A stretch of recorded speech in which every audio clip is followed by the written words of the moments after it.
c'est bon. Le streaming a réussi à se caler.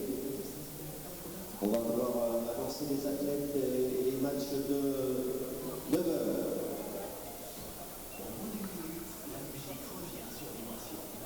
Sur la piste rouge, l'arbitre sera Madame Aurélie Jamy, assistée de Michel Samedi.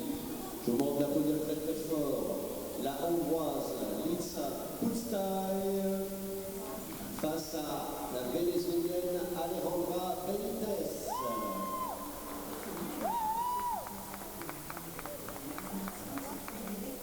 Sur la piste verte, l'arbitre sera M.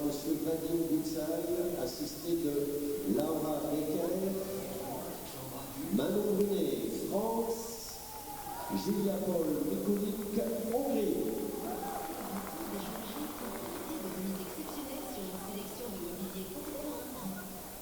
Sur la piste jaune, l'arbitre sera le japonais Kenichi Sasada, assisté de Andreas Duritz de Grèce, Cécilia Berder, France, Alina Tavadi, France.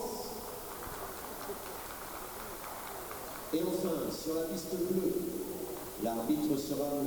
Tamim Ghazi, Égypte, Sofia Melikaya, Russie, Cheni Zhuang, Chine.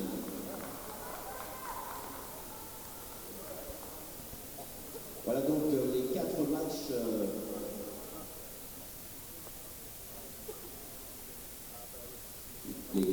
9 heures.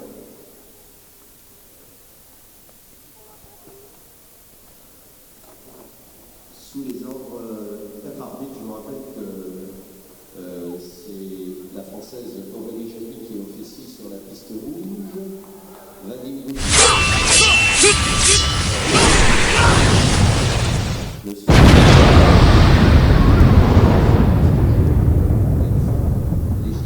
Tamim Ghazi sur la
Et au match suivant, en chambre d'appel, Bazer, Battiston, Incoloro, Bazer, Battiston. Eifler, Chevelena, Eifler, Chevelena, Incoloro.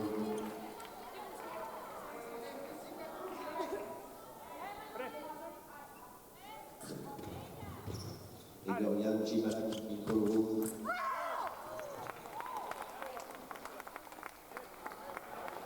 Perez, Cuenca, Fria, Incoloro. Perez, Fria, Incoloro.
Touche. Point. Prêt. Allez.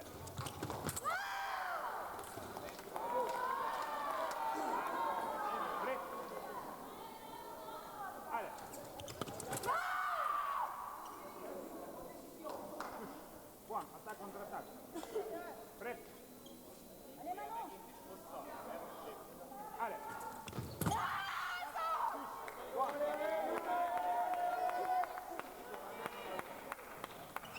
Prêt. Allez.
1. Prêt. Allez.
Prêt. Allez.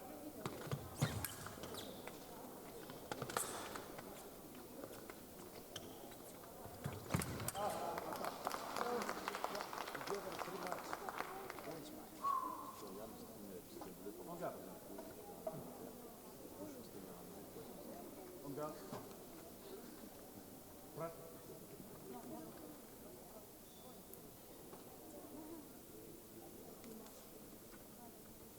On garde. Prêt. Allez. Contact, pareil, il porte 3.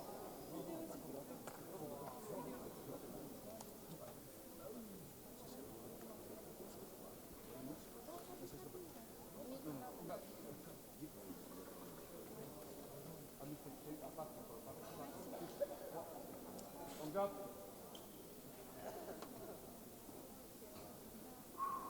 On garde.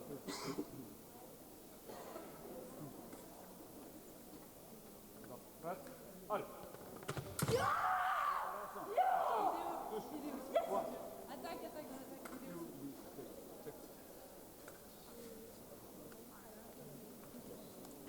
Marque. Attaque. On garde. On garde.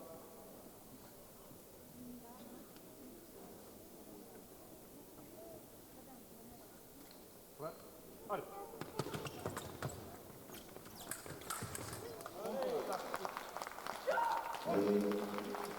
Qualifié de ce tour, c'est CdM qui rejoint Manon Brunet ainsi que Sophia Velikaya, la russe, et Litsa Kutsai, la hongroise. Donc c'était les matchs de 9h. Nous allons enchaîner immédiatement avec les matchs de 9h15.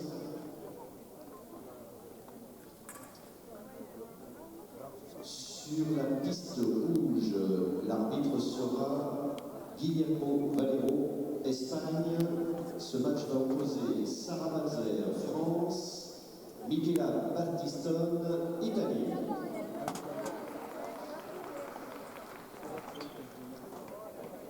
Sur la piste verte, match jugé par l'américaine Laura Decker. Ce match va opposer Larissa Eifler, Allemagne, à Svetlana Tchemeleva, Russie. Sur la piste jaune, l'arbitre Vladislav Chanis de Russie, Celia Pérez Cuenca, Espagne, Zhaoye Jia, Chine. Et enfin, sur la piste bleue, avec Tamim Ghazi, l'arbitre égyptien, Yana Egorian, Russie, face à Margot Gimalak, France.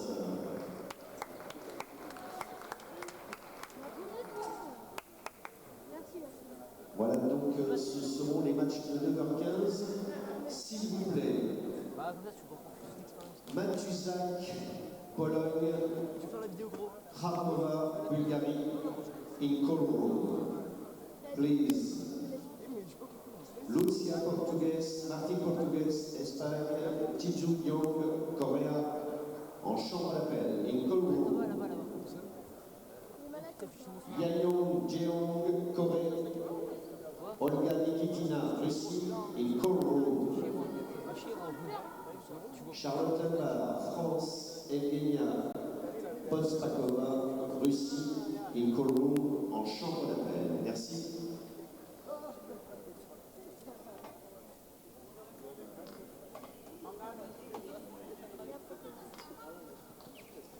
Les matchs de 9h15.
2, il dit vraiment go, en mode sa grand-mère. On a un autre comme ma gueule.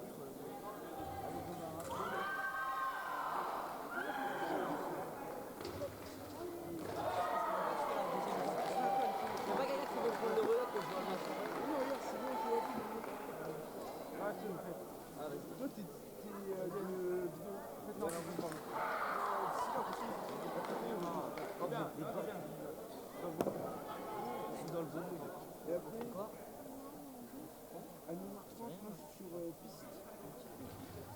Qu'est-ce qu'il a fait sur le zone? C'est parce que sur le.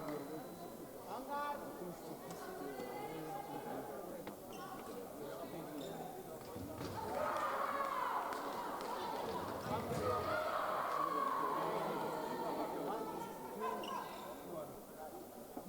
J'ai eu là-bas pour les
Sur la piste jaune, qualification de la chinoise Dia face à l'espagnol Pérez.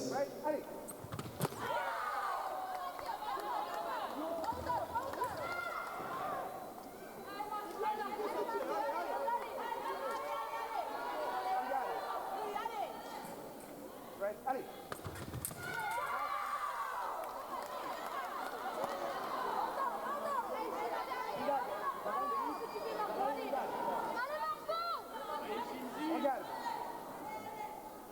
Right, allez.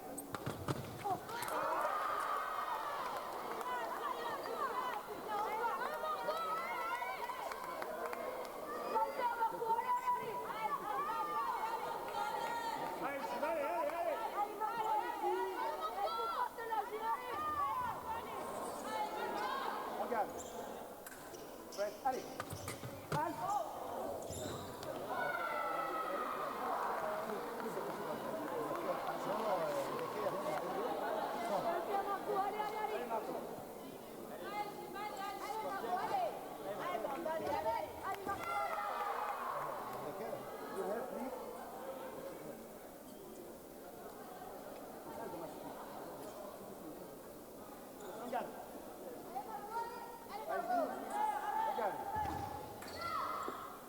Allez.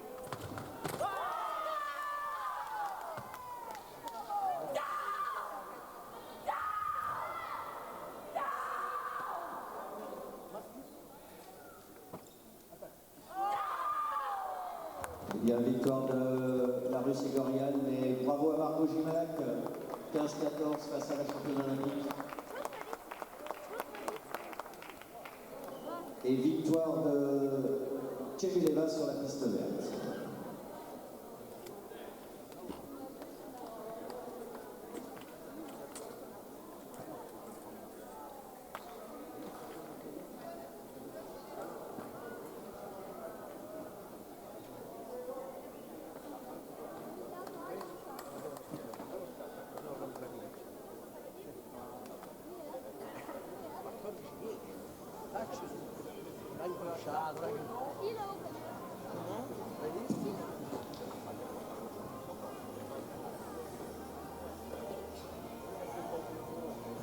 Donc dans quelques instants, les matchs de 9h30.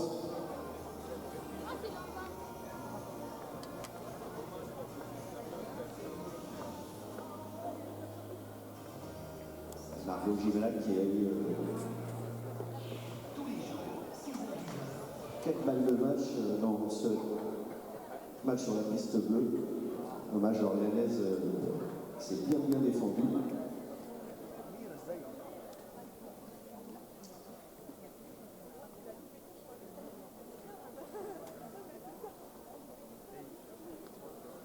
Donc, troisième vague des matchs du tableau de 64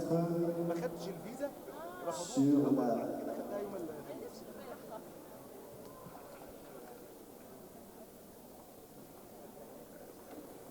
Petit problème en chambre d'appel, on signale, donc on va attendre encore un petit peu. Ah, ça y est, ça marche. Le langage des signes, c'est formidable. Sur la piste rouge avec Madame Aurélie Jany. Aurélie Jany, la française. Dans la poche. Sylvia Matutsak, Pologne. Olga Ramova, Bulgarie.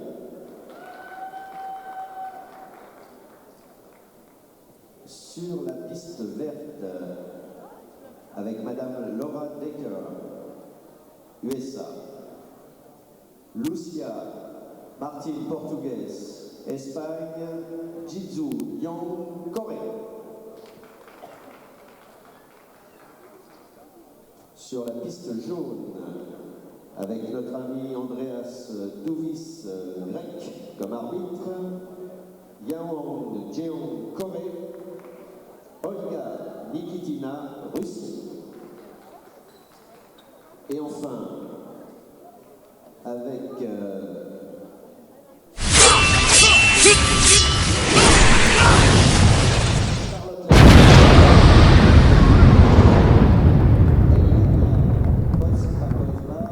Russie.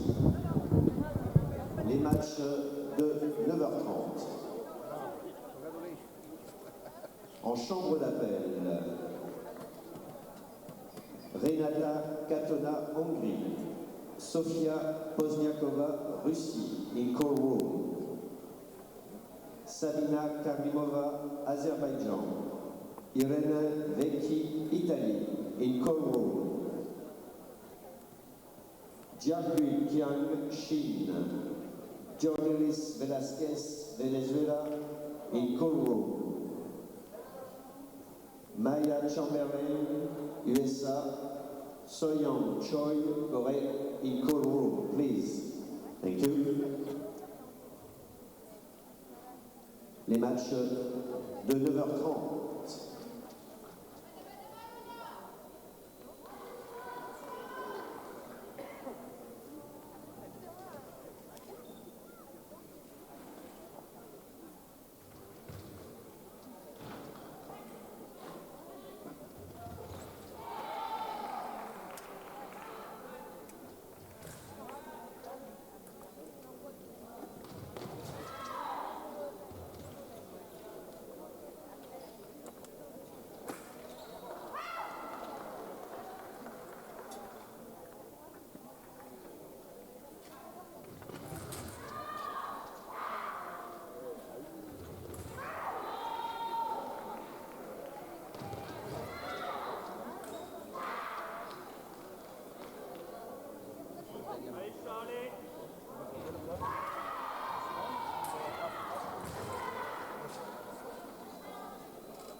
Le technicien Nuno Pinto sur la piste bleue. Nuno Pinto, piste bleue.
Le responsable vidéo, please. Vidéo, piste blue, please. Thank you.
Sur la liste jaune, qualification de Olga Nikitina, la Russe.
qualification de Charlotte Lévard, la française. Sur la piste bleue.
Victoire sur la piste verte de Karim.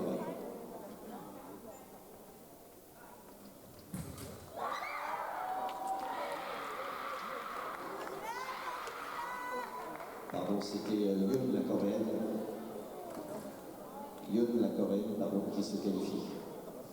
Et sur la piste rouge, la polonaise Matuzak, qui l'emporte 15-14.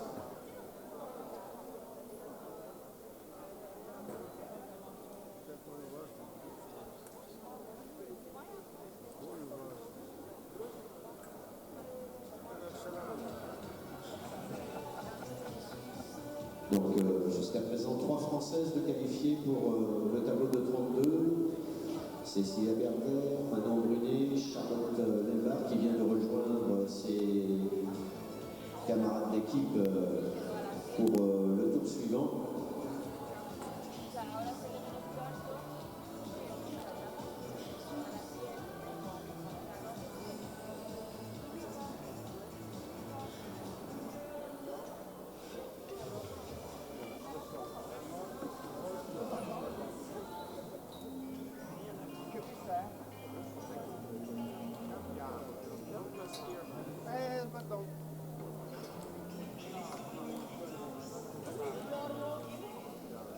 Alors que nous allons discuter dans quelques instants les 4e matchs de ce tour de tableau.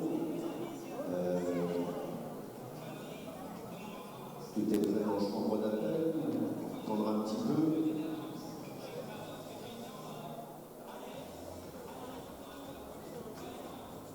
Et ça me permet de rappeler aux capitaines d'équipe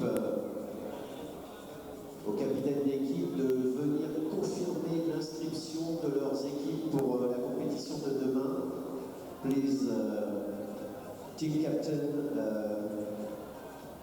go to the detail for the registration team, please, for tomorrow. Thank you. Donc demain, compétition dans ce palais des sports, compétition par équipe qualificative pour les Jeux Olympiques de Tokyo.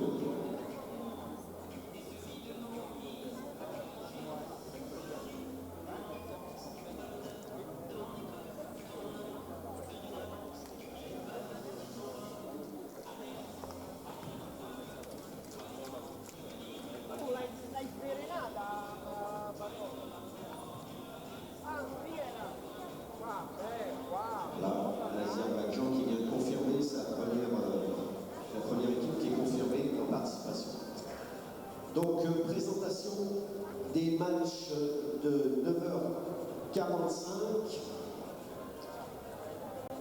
sur la piste rouge. L'arbitre sera monsieur Hichem Samedi de Tunisie. Renata Katona, Hongrie. Sofia Bosniakova, Russie.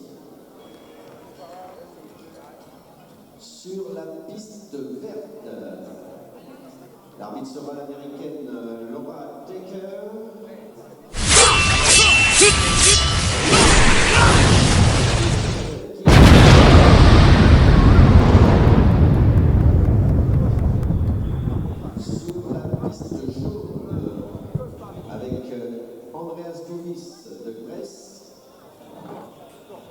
Jovelis Velasquez, Venezuela.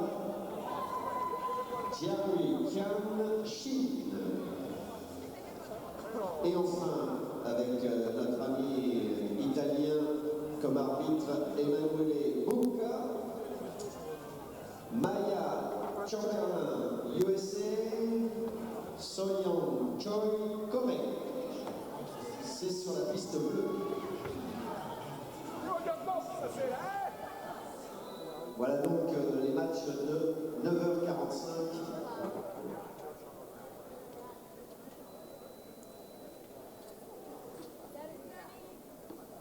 Sous la direction des arbitres.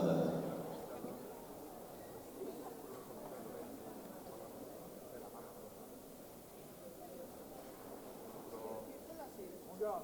Prête, allez.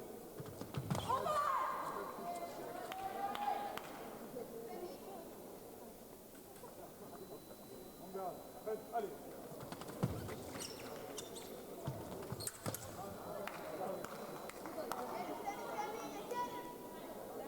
En chambre d'appel, les matchs suivants. Please, in call room.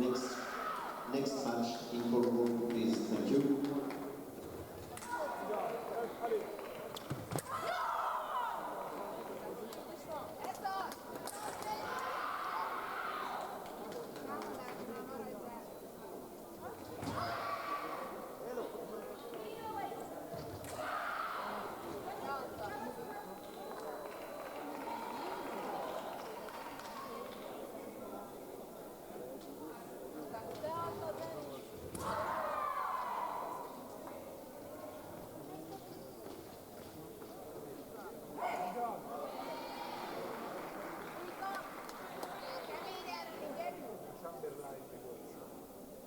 On garde. Prête, allez.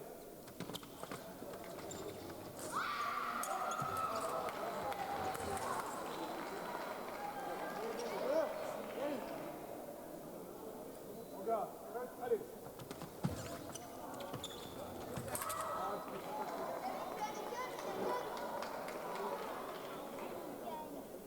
On garde. Prête, allez.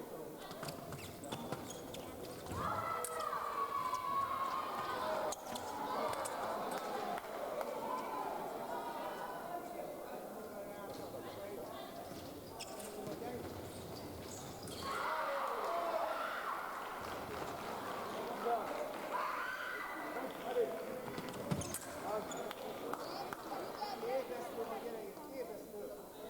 On garde. Prête, allez.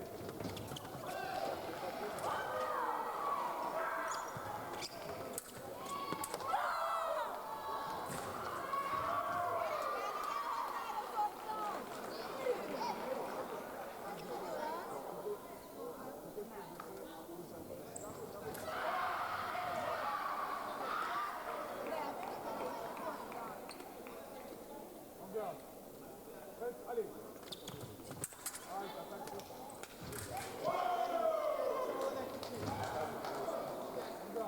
Allez.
qualification de Kian, la chinoise.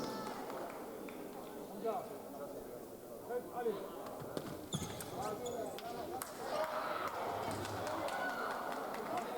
On garde. Prête, allez.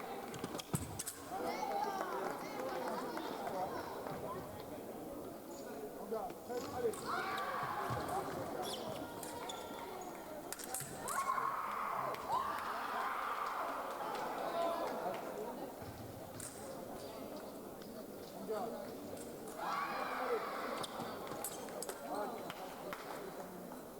Et qualification de Sofia Postgakova, la russe, sur la piste rouge.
Et qualification de Sean Corée sur la piste bleue.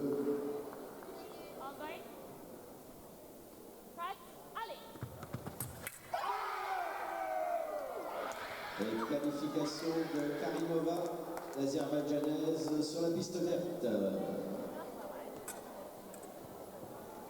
Voilà donc les qualifiés de ce tour suivant. Je rappelle au capitaine d'équipe qu'il faut venir confirmer la participation pour demain de leurs équipes, s'il vous plaît. Les capitaines, team captain, please go to the DT for team registration for tomorrow, please. Thank you.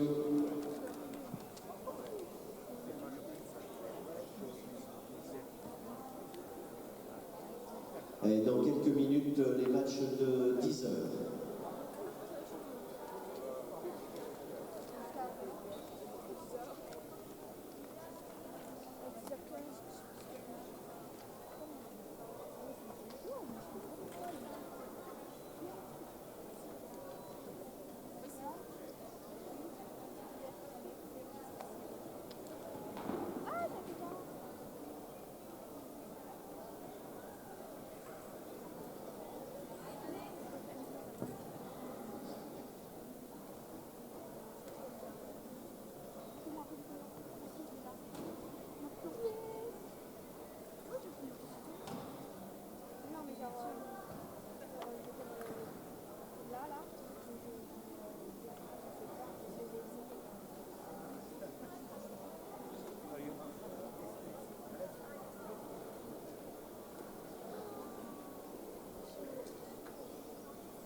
présentation des matchs de 10 heures sur la piste rouge avec Madame Aurélie Jani, France.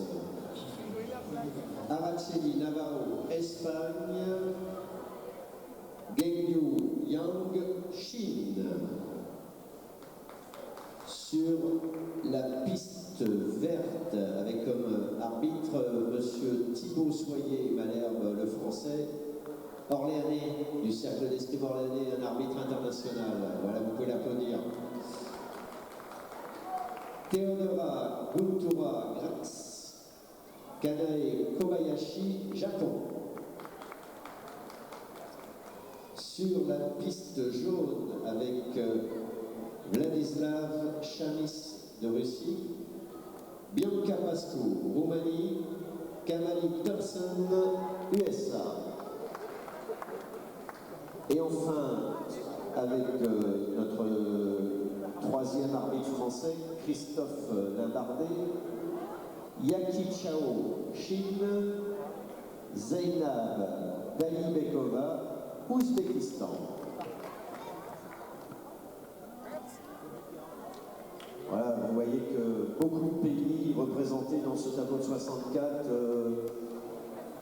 des nations qu'on n'avait pas trop l'habitude de voir dans ces tableaux, l'Azerbaïdjan, l'Ouzbékistan. Voilà, les matchs de 10 heures sous la direction des arbitres.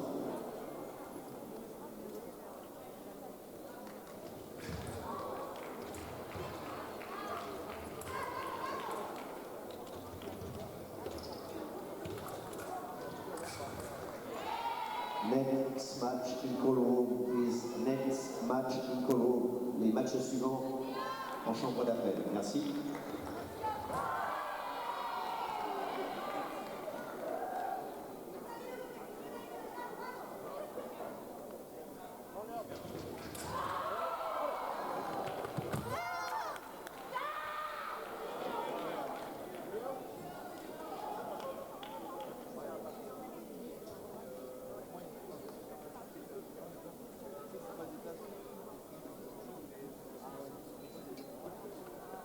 Bien.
Victoire de la Grecque, Montera, expéditive, 15-3.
Sur la piste rouge, victoire de l'Espagnol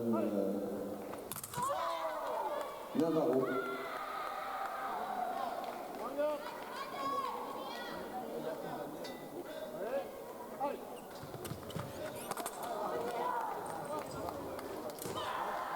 Sur la bleue, victoire de la Chinoise Chao.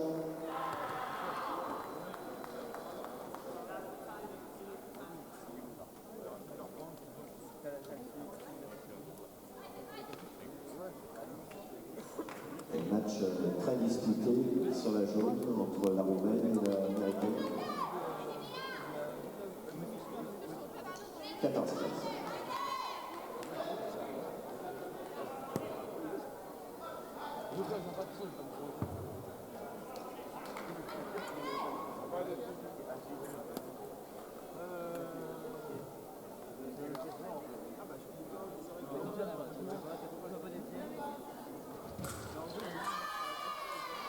Et avec cette riposte, c'est la Roumaine qui l'emporte. Magnifique riposte composée de la Roumaine. 15-13. Dans quelques instants, les matchs de 10h15. S'il vous plaît, les capitaines d'équipe, vous venez l'enregistrement de vos équipes pour demain. Please, team captain, go to the day team for World Cup team. Thank you.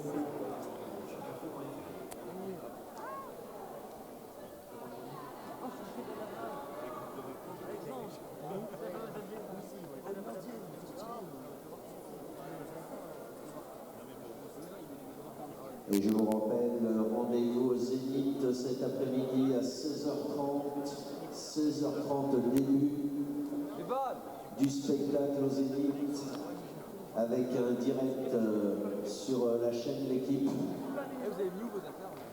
Ne manquez pas le spectacle de ce soir. Alors que celui de ce début de matinée va se poursuivre avec les matchs de 10h15.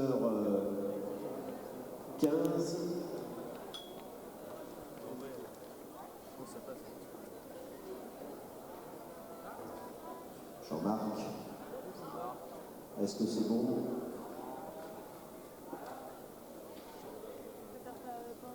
La vidéo.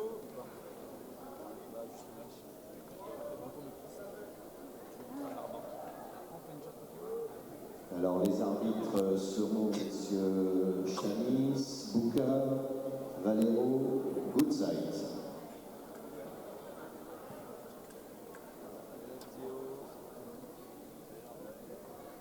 Les arbitres en champ d'appel, les tireurs, tout le monde, c'est bon. On peut donc annoncer les matchs de 10h15. Sur la piste jaune, avec comme arbitre Vladislav Chavis de Russie.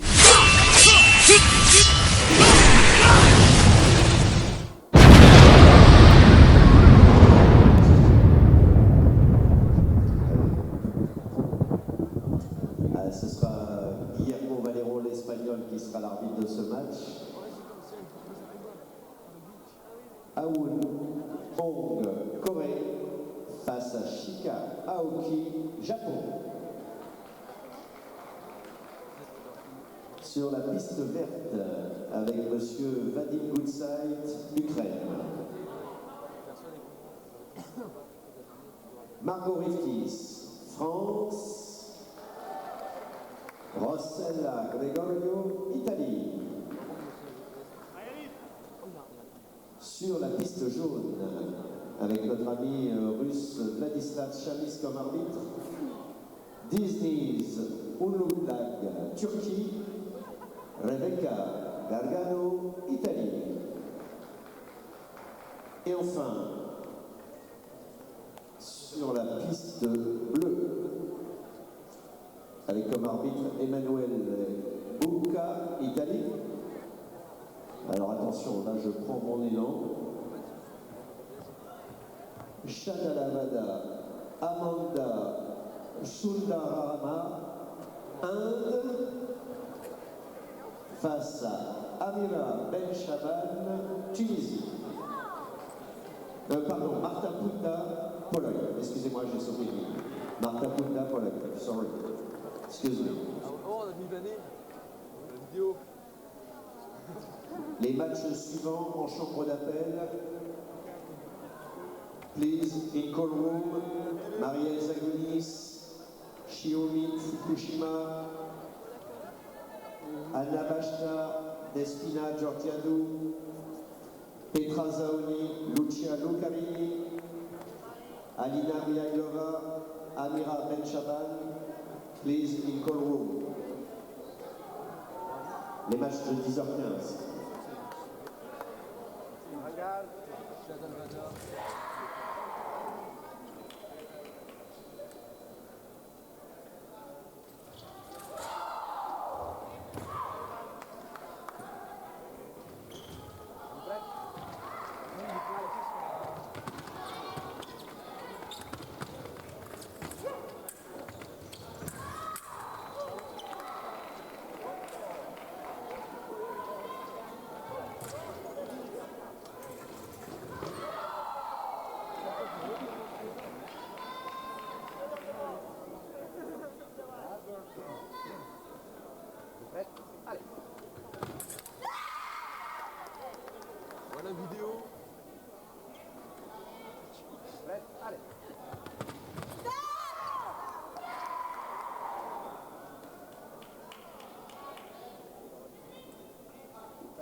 allez.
Perché? Non va contro il patto. Tu stai, tu stai, yes, ma tu don't move it.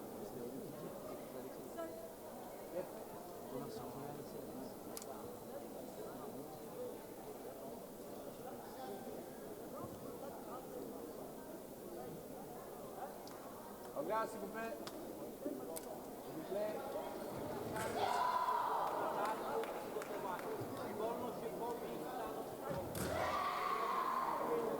Regarde, s'il vous plaît.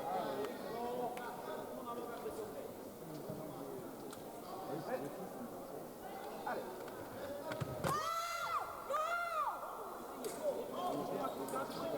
Regarde. Prêt. Allez. Touche.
Et sur la piste jaune, victoire de la Turque Bouloudag.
Sur la rouge, victoire de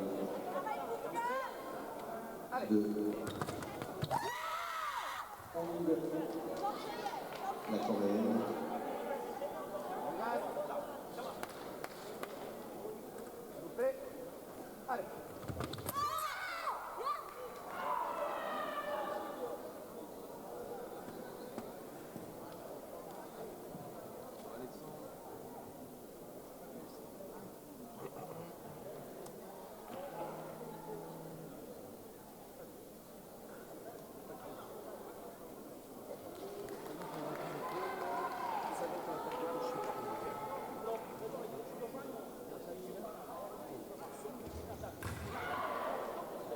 Regarde, s'il vous plaît. Attaque du poil. Regarde.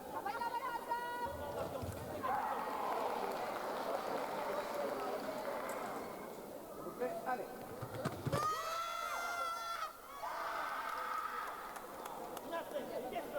Regarde.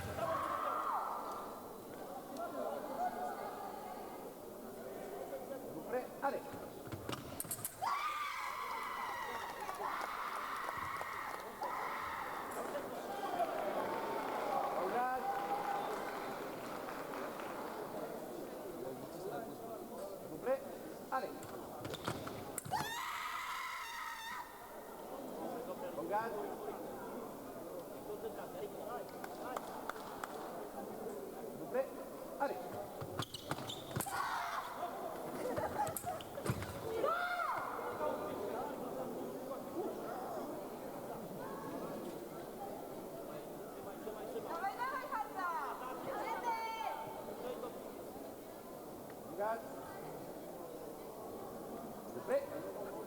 Allez.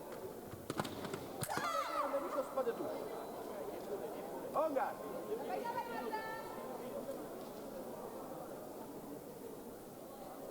Yes.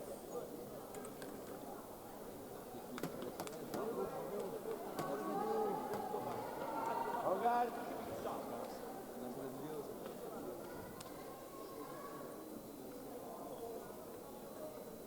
Back. Allez. Regarde.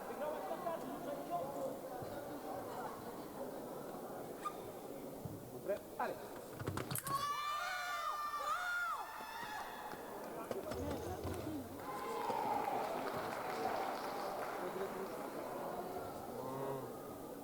Temperatura super, regarde.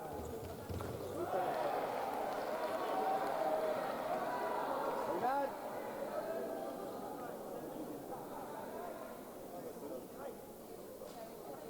Back. Allez.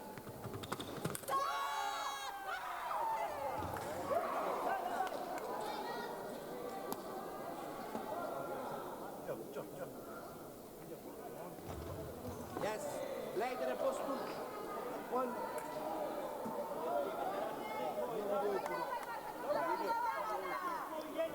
Regarde.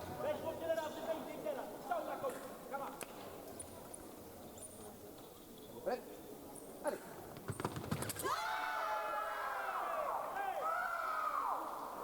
Oh. time, please. Attack. Go, attack. Va allo scopo. È la stessa di prima che ti ho dato.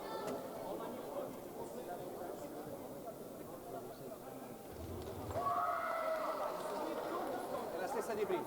Attacchi loro così.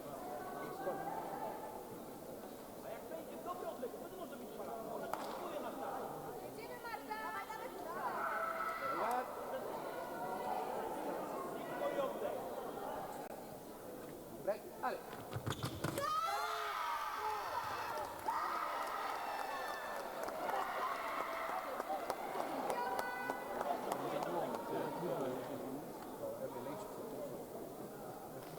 You see this? Regarde. Allez.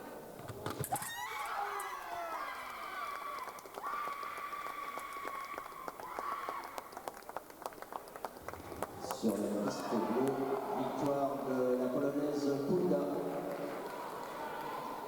face à l'indienne.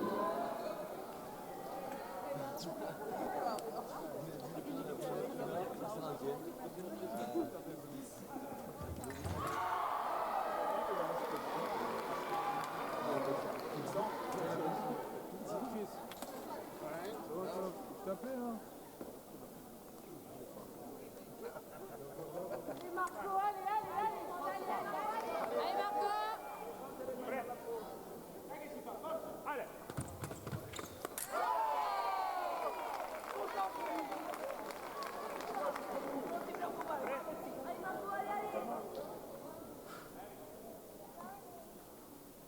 Allez!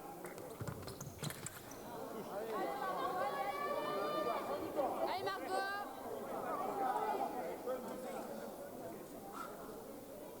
Allez! Venir fallait les forces tous. Allez, Marco, allez, allez, allez! Allez Margot, un gars prêt? Allez, Marco!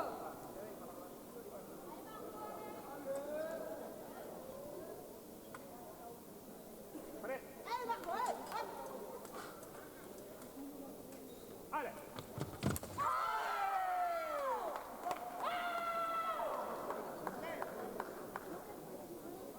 C'est super, Franck! Attaque tous. Eh bien, Margot Respi sera la 4e française qualifiée pour ce tableau de 32. Voilà, elle s'impose face à Gregorio qui avait gagné la Coupe du monde d'Orléans il y a 2 ans, si ma mémoire est bonne. Ben, tout de suite, on enchaîne si c'est prêt en champ d'appel. Parfait. On va essayer de rattraper un petit peu le retard. Sur la piste rouge, l'arbitre sera Guillermo Valero, Espagne. Shiomi Fukushima, Japon. Marielle Zagonis, USA. Sur la piste verte, l'arbitre sera le français Thibaut Soyer-Malherbe. Despina Georgiadou, Grèce, face à Anna Bashta, Azerbaïdjan. Sur la piste jaune, avec Tom Albrecht, le français, comme arbitre. Lucia Lucarini, Italie. Petra Zaoni, Hongrie. Et enfin, sur la piste bleue, avec l'arbitre égyptien Tamim Ghazi, Amira Benchaman, Tunisie, Alina Mikhailova, Russie. Les matchs de 10h30, sans tarder. Les matchs suivants, les derniers matchs de tableau de 64 en chambre d'appel. Next match in call room, please. Kozachuk, Stone, Critchlow, Marton, Nucha, Kim, Rousseau, Carlan en chambre d'appel. In call room, please, immediately.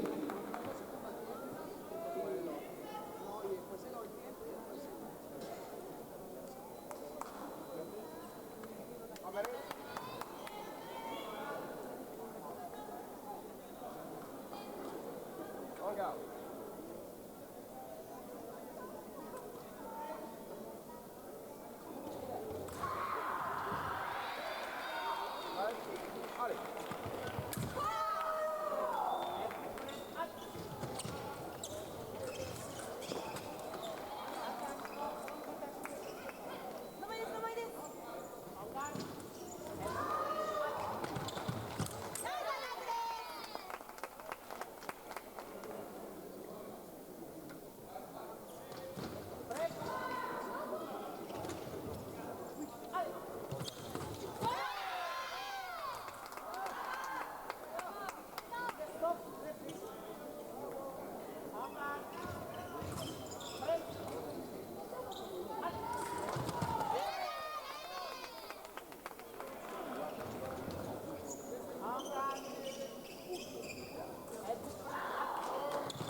ますよ。決めて決めて。いいでしょ。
決めて。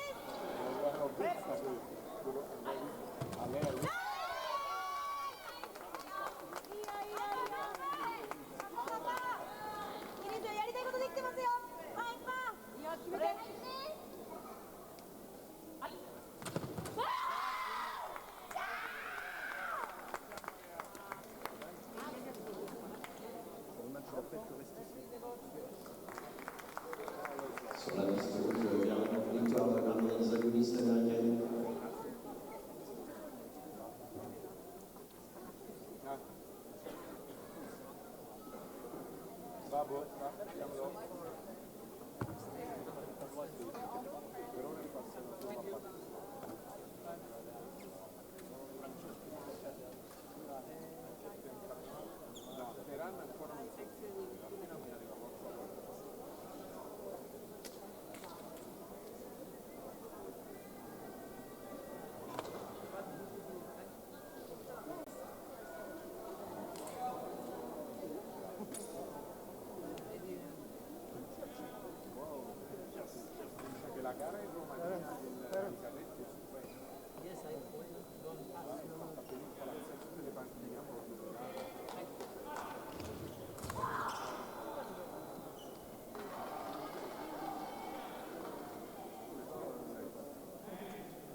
Sur la piste jaune, victoire de la Hongroise Samedi.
En garde. Prêt. Allez.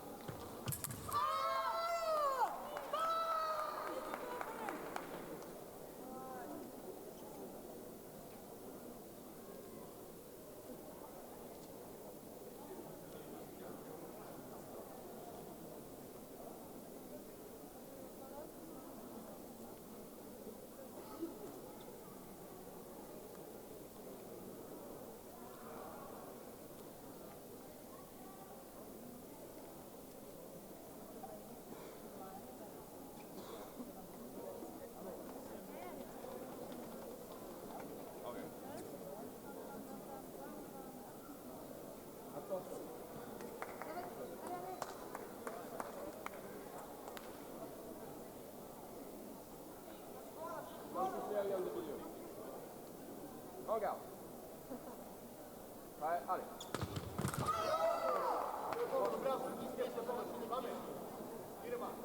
En garde. Prêt, allez. Allez.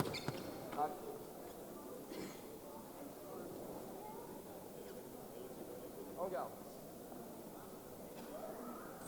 Prêt, allez. En garde. Prêt, allez.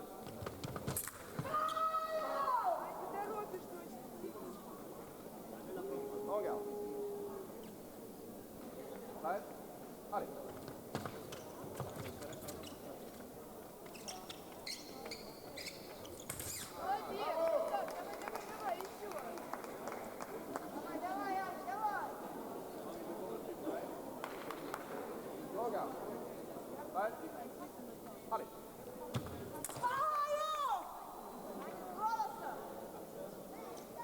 En garde. Prêt, allez.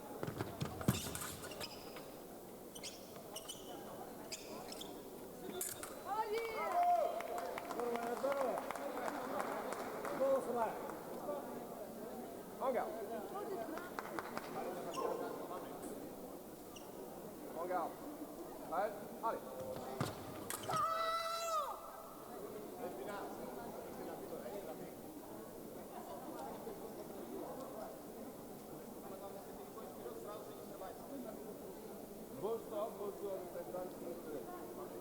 En garde. Prêt, allez.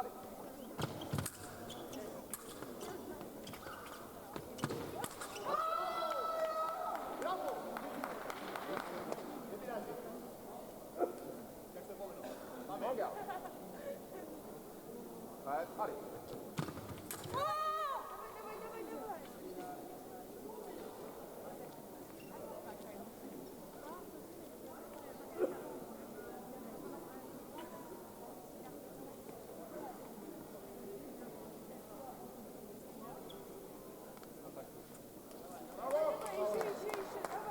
En garde. Prêt, allez. Sur la piste verte, victoire de la grecque Georgianou. Nous enchaînons tout de suite avec les matchs de 10h45. Dernier match de ce tableau de 64 sur la piste rouge avec Guillermo Valero, Espagne, comme arbitre. Francesca Russo, USA, Olga Karlan, Ukraine. Sur la piste verte, l'arbitre sera Madame Laura Decker, États-Unis. Sarah Nucha, France. Kim Ji-young, Corée. Sur la piste jaune avec Vladislav Chamis, Russie. Martina Criccio, Italie. Anna Marton, Hongrie. Et enfin sur la piste bleue avec Christophe Limbardet, le français. Małgorzata Kozachuk, Pologne. Anne-Elisabeth Stone, USA.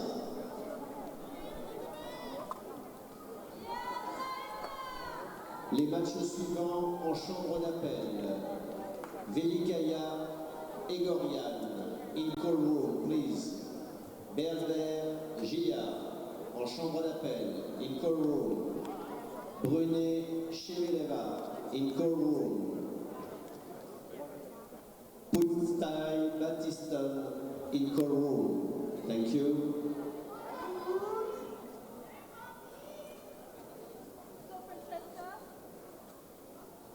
En garde. Prêt. Allez. Dernièrement.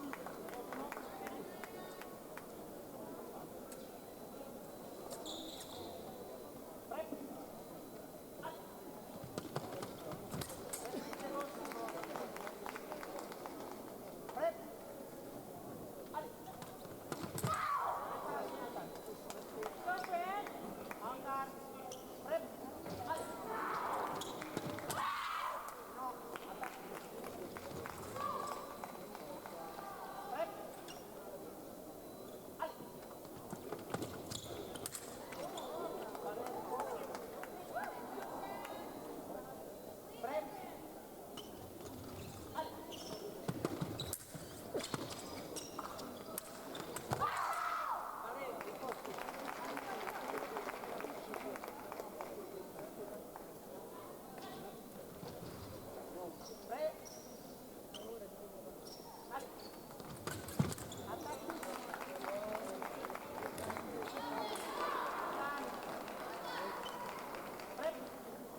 Victoire de Carman sur la piste rouge.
Victoire de Stone sur la piste bleue.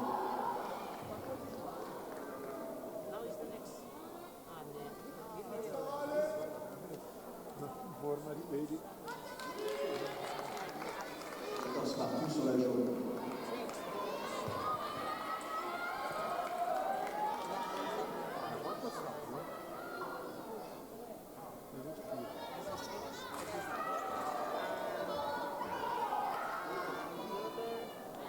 Manco io che gioco. Su questa cazzo di cose. Ma di tutto.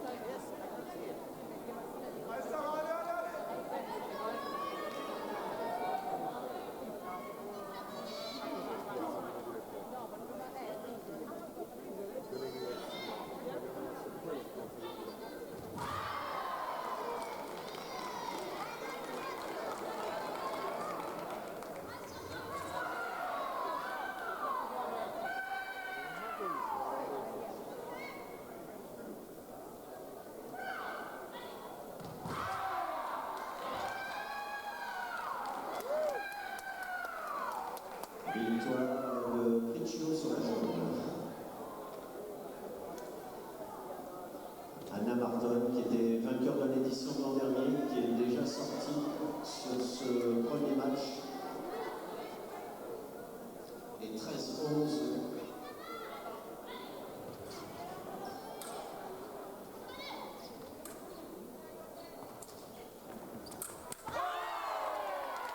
Par 13-12, c'est serré sur l'alerte.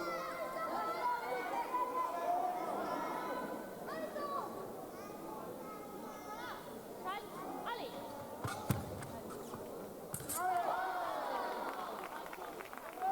14-12.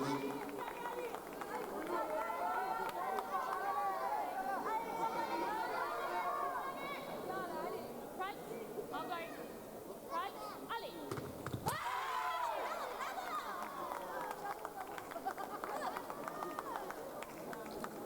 vérifier à la vidéo. Je vous rappelle que Kim, c'est la championne olympique de Londres en 2012. Et la victoire à Kim, dernière qualifiée de ce tableau de 64. On enchaîne avec les matchs de 11 heures. Nous attaquons maintenant le tableau de 32. Les deux se resserrent un petit peu pour la finale au Zénith de cet après-midi. Sur la piste rouge, l'arbitre sera M. Vladislav Chamis de Russie. Litsa Pustai, Hongrie. Michela Battiston, Italie. Sur la piste verte, avec M.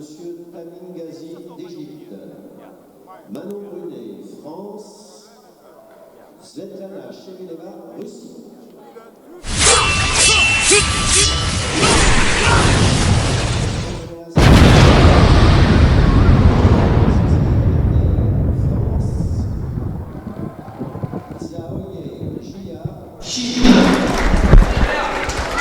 Et enfin, sur la piste bleue, avec Commentaires, le français. Bonjour et bientôt.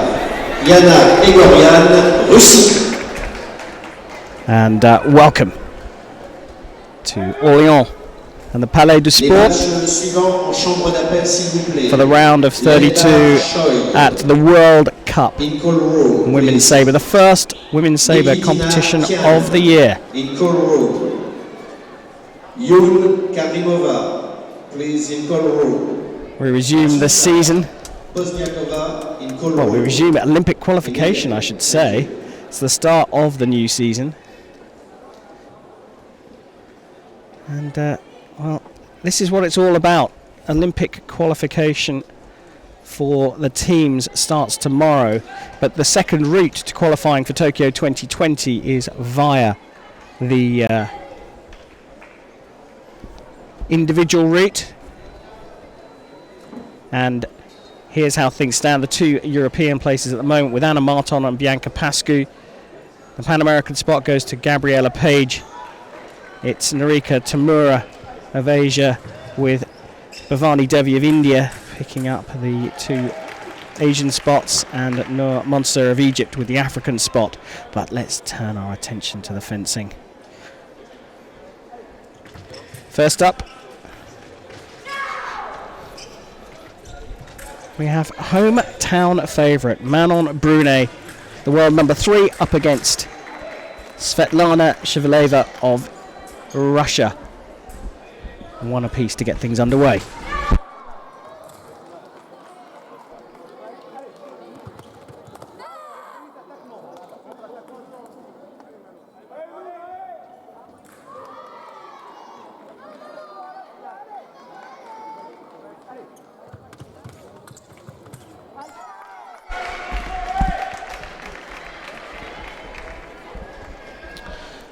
Three other matches going on around the field of play. Sofia Velikaya of Russia is on against her teammate, Yana Igorian.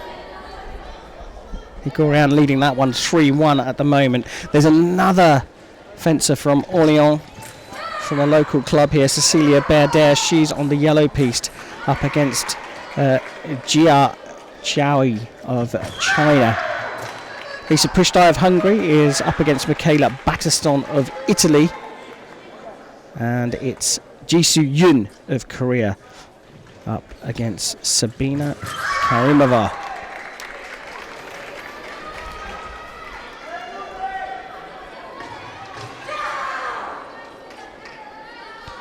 So those standings in the Olympic qualification for the individuals are provisional. That's what the situation is now, thanks to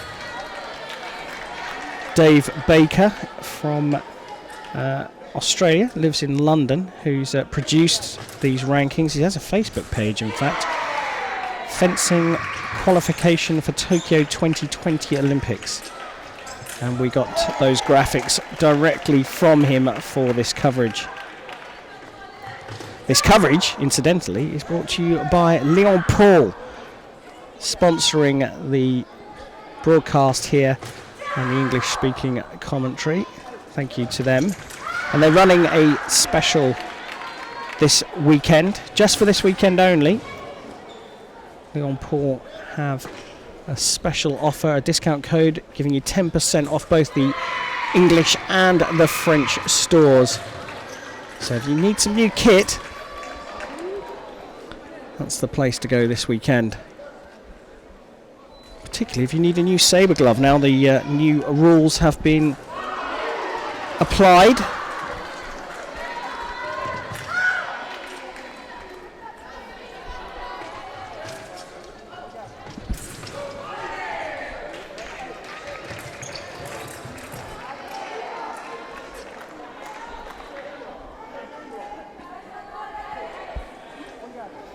Very composed Manon Brunet. Nice thing is stand. She goes into the break with the lead, and no histrionics at all surrounding her. So that Leon Paul offer, well, there you go. Online discount code of Orléans FIE, and as you can see, the promotion runs until tomorrow at both the UK and the French store. The terms can be found at the website on your screen, and also the offer is limited to certain items of equipment, but do go and check it out.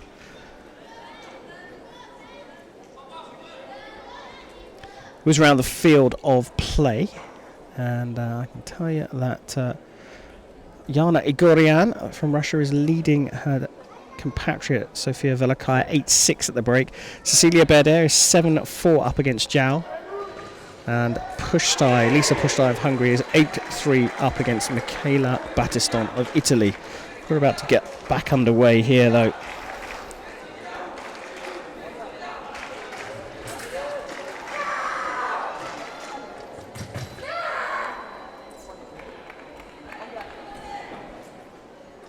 We're going to whiz through this competition pretty quickly today.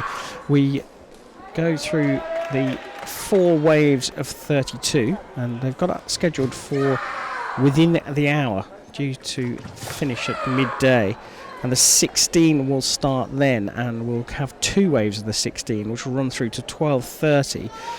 I've got to say, I think we're probably already about 5 minutes behind that, but plenty of time before we move over to the Zenit, the gala final being held at a different venue. Fencing due to start just a little bit after 5 p.m, but there will be an opening ceremony and some entertainment prior to that.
Well, it's fairly comfortable going here for the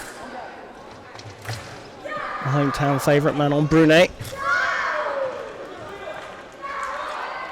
She's fencing well within herself for this against Chevaleva, who's no mug. And that does the job. A really fine performance from Manon Brunet and a fairly accomplished victory there. 15-9. She's through into the round of 16 on home turf. And number 3 seed progresses through to the next round. Should we go and have a look at the blue piste?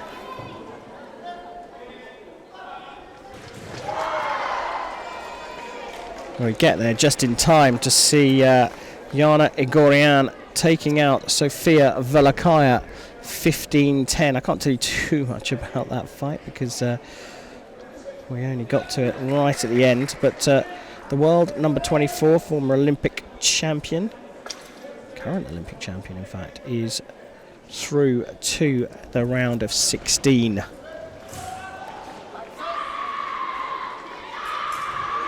Victoire d'Egorian sur la piste bleue, victoire d'Egorian face à Velikaya.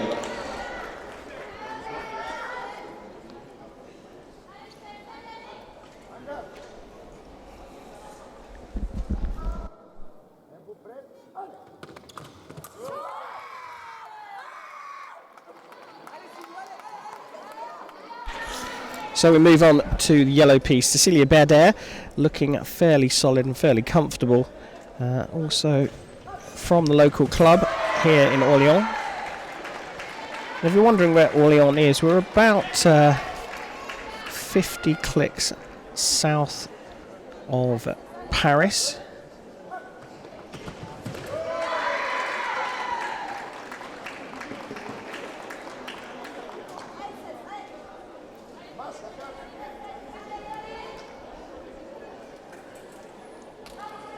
It's the 22nd edition of this competition as well, so has a rich history, and this is certainly a very popular World Cup, well attended, but nervy times, I've been told. I arrived yesterday quite late, but I've been talking with some of the coaches and the athletes, and it's been a very, very tense competition with Olympic qualification nearly halfway done. A lot of the fencers' minds are on tomorrow and the team competition, but there are a number of fencers here that have no chance of qualifying by team, so they have to pick up those individual spots.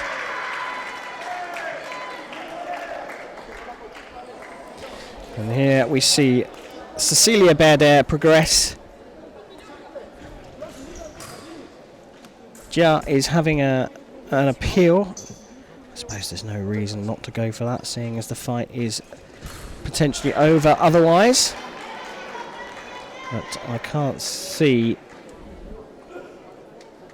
Andreas Duvis changing his decision here. I think Berder will progress.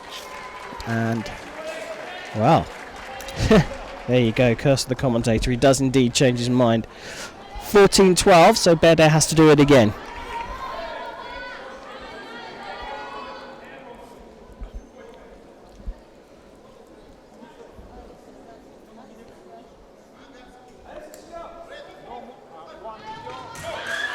One other match underway at the moment, and that is Lisa Pushtai and Michaela Battiston. The Italian is leading that one, 13-12.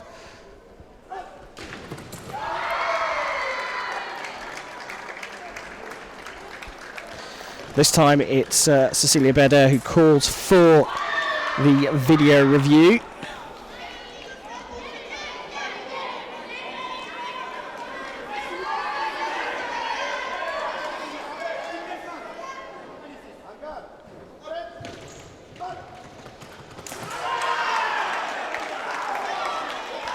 Well, the referee had given that to Berder, but he is going to just have a quick look at the video.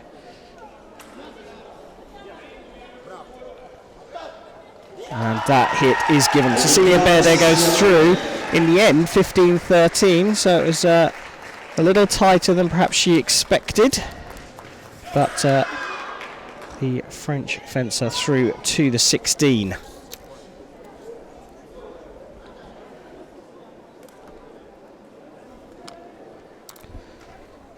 So we have time to skip over to the red piste.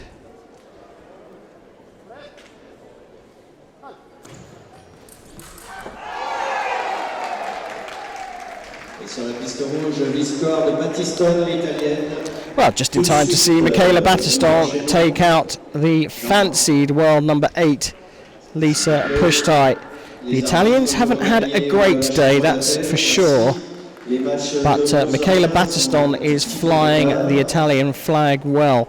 The 22-year-old world number 50 through to the 16. Take a very short break because they're lining up to come out for the second wave. Don't go far, we'll be back soon.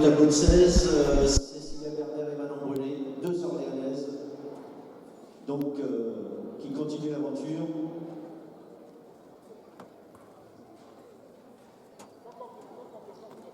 Sur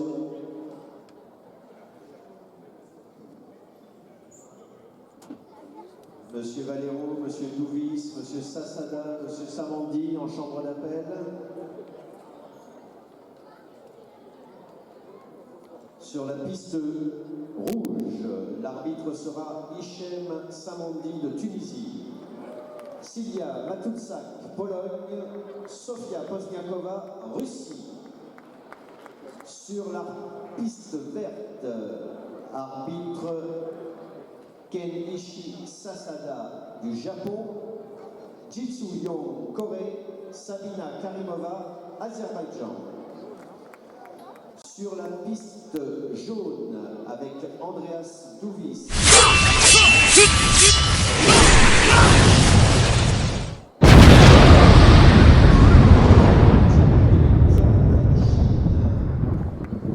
Et enfin sur la piste bleue avec l'Espagnol Guillermo Valero. Oh, thanks to Factum for those amazing graphics. We are back at the Palais de Sport here in Orléans for the second wave of the round of 32 here at the first World Cup of the Women's Sabre 2019-2020 season. 4 matches coming out. Yoon of Korea goes up against Karimova of Azerbaijan. That's on the green piste. On the red piste, it's Maciuszak of Poland up against Pozniakova of Russia. On the yellow piste, it's Nikitina of Russia against Qian of China, and we are on the blue piste where Charlotte Lembach of France takes on Choi Soo-yeon of Korea, the world number 15 from Korea up against the world number 20 from France.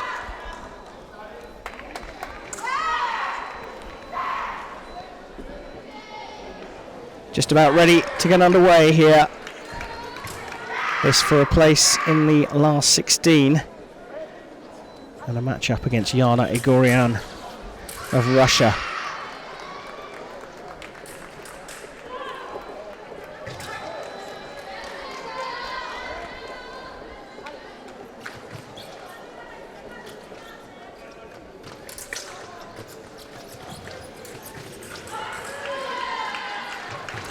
I mentioned earlier on about qualification for the Olympic Games. It's first done by team, and here is the setup for the teams at the moment. France sitting in second place, Korea in fourth. The top 4 automatically qualify for the Olympic Games irrespective of zone, and then it's the next best teams from each zone that qualifies as long as they are in the top 16 in the world. At the moment, these 2 teams, both France and Korea, looking strong for qualification.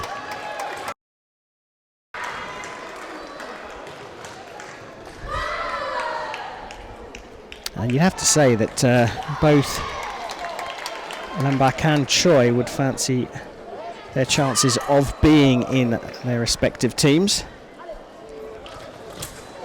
Nice attack from Lembach off the line, just an exploratory first step.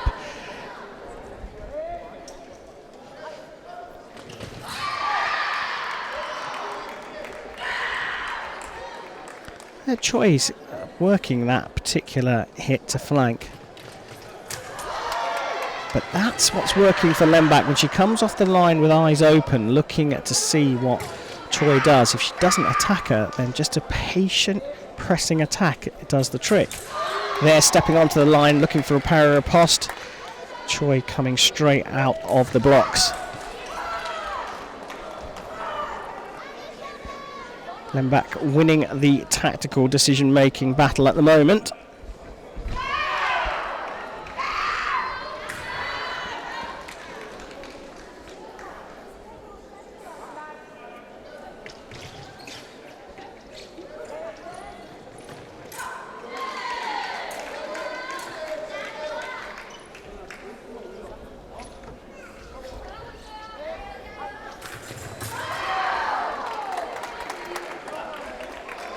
Well, the referee there giving that as attack, going straight through. Mal parried from Lembach. Lembach asking him to go and have a look at the video. She felt she found the parry.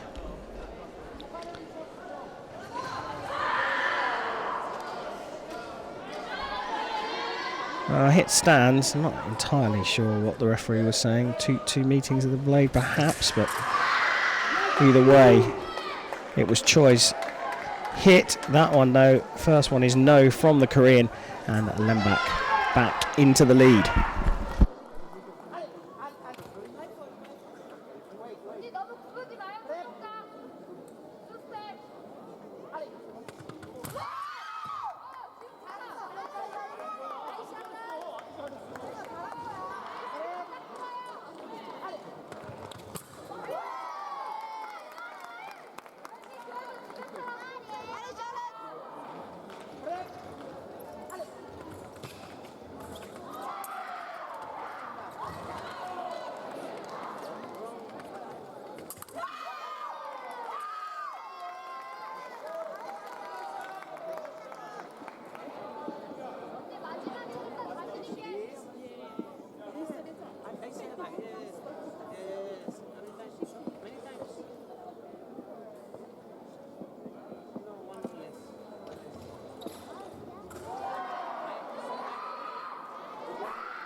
Well, the break, Lembach in a fairly comfortable position here. Always around the field of play on the yellow piece. Nicotina is 8-3 up against Kian as they get their second period underway. It's 5 apiece between Mashak and Pozniakova on red, and 7 apiece between Yun and Karimova on the green piece. So all pretty tight matches.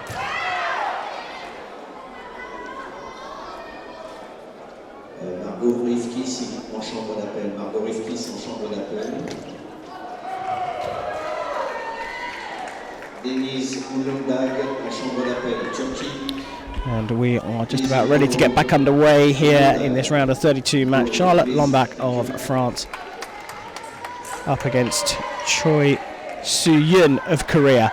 And the French fencer leading this one as we start the second half of the match.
Bravo!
Victoire de Kikina sur la jaune.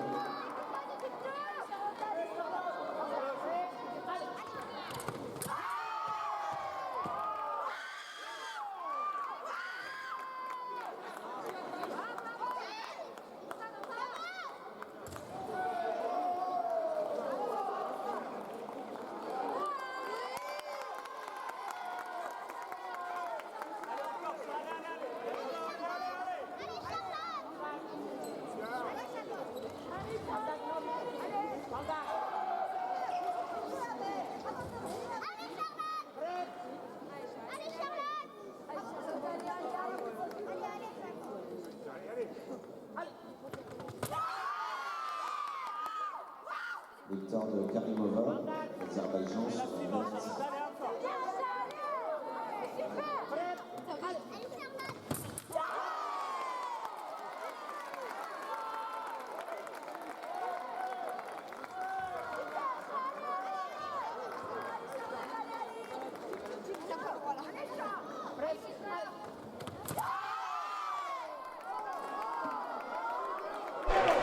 Well, Lembach not necessarily happy about that one, but the referee is sticking to his decision, and she has no videos left, so she can't appeal. So this one's gone right down to the wire. Karimova has gone through against Yoon 15-10. It's 14-10 to Pozniakova against Matschuk. Wow, the referee is going to have a look at this, and both of the fencers are screaming with delight, thinking it's theirs. I got a sneaking suspicion that is going to go to Charlotte Lembach. Referee's having a look at the video, as he must, at 14 apiece. Referee's about to give his decision. And it is indeed a 15-14 victory for Charlotte Lembach of France. Another French fencer through, but what a squeeze that was. She will face Yana Igorian in the next round. There's one fight still underway in this wave.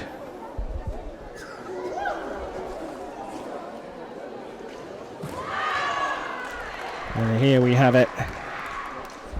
Pozniakova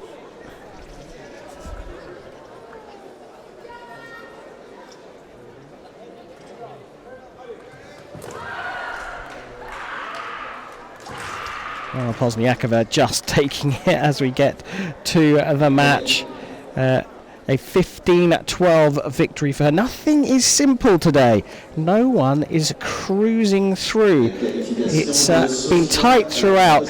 I think a mark of the tension that Olympic qualification gives you. And the Russian goes through at a squeeze, 15-12, and she will face Michaela Battiston. We'll take a very short break. We'll be back very soon for the next wave. Pour la compétition par équipe de demain sera effectuée à l'issue du tableau de 16 d'aujourd'hui. Donc tous les capitaines d'équipe sont invités à venir voir le tirage au sort auprès du directoire technique. For your information, the draw for tomorrow is open after the 16, tableau 16 this afternoon. Okay? The draw this afternoon after the tableau 16. Thank you. C'est bon. Sur la piste rouge avec Madame Aurélie Jani, la française. Araceli Navarro, Espagne. Awan Hong, Corée. Sur la piste verte avec Emanuele Bucca, Italie. Theodora Guntura, Grèce. Margot Rivkis, France. Where we go, the third wave of the round of 32 here at the Orléans Women's Sabre World Cup of 2019. 4 matches coming out. Shao Yaki, the world number 9 from China, takes on Marta Puda, the world number 50 from Poland. That is on the blue piste. On the yellow piste, it's Olga Nikitina of Russia, the world number 19, up against the world number 12, Qian Jiarui of China. On the red piste, it's Aracelia Navarro of Spain, the world number 16, up against Hong Hae-yun of Korea, the world number 238, having a cracker here in Orléans. And we are on the green piste.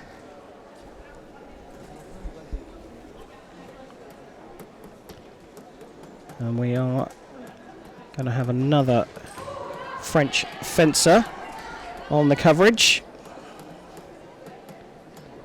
There you go. Margot Rifkis, the world number 57, the 23-year-old, takes on Teodora Kuntura of Greece, the world number 11.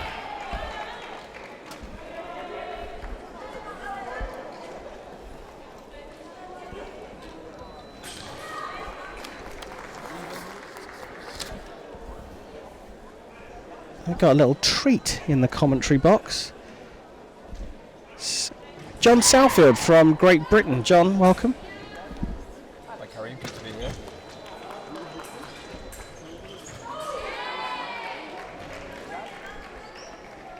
Just having a little sound issue at the moment.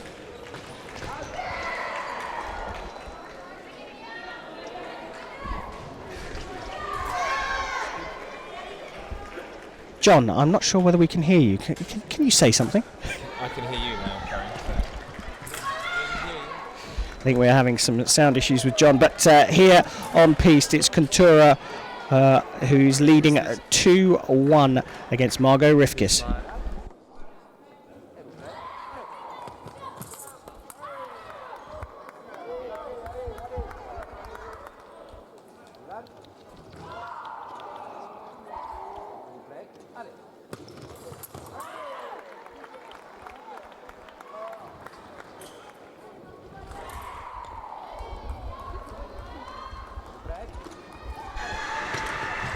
John, I think everyone out there can hear you. It's just I can't hear you.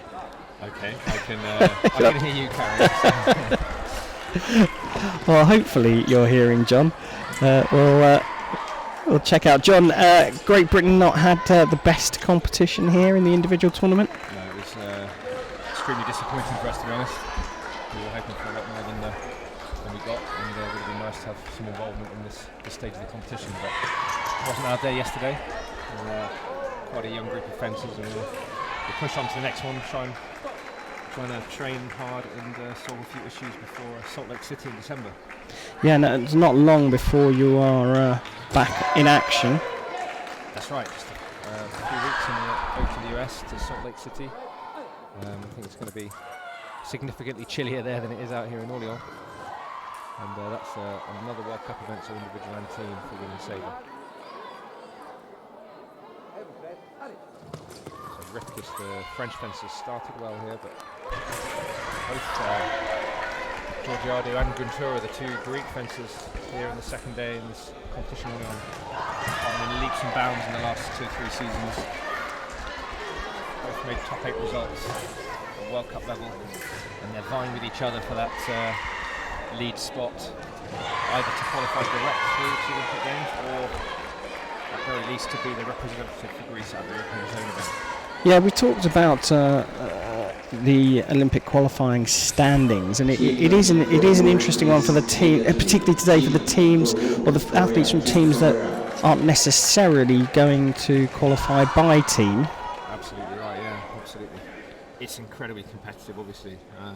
You know, you look at the list, and there are some outstanding fencers who've won World Cup medals who are currently not in the mix to qualify for the Games, who are the top 20, top 25 in the world ranking. So it's brutally hard to get those places in Tokyo 2020. And it is a case of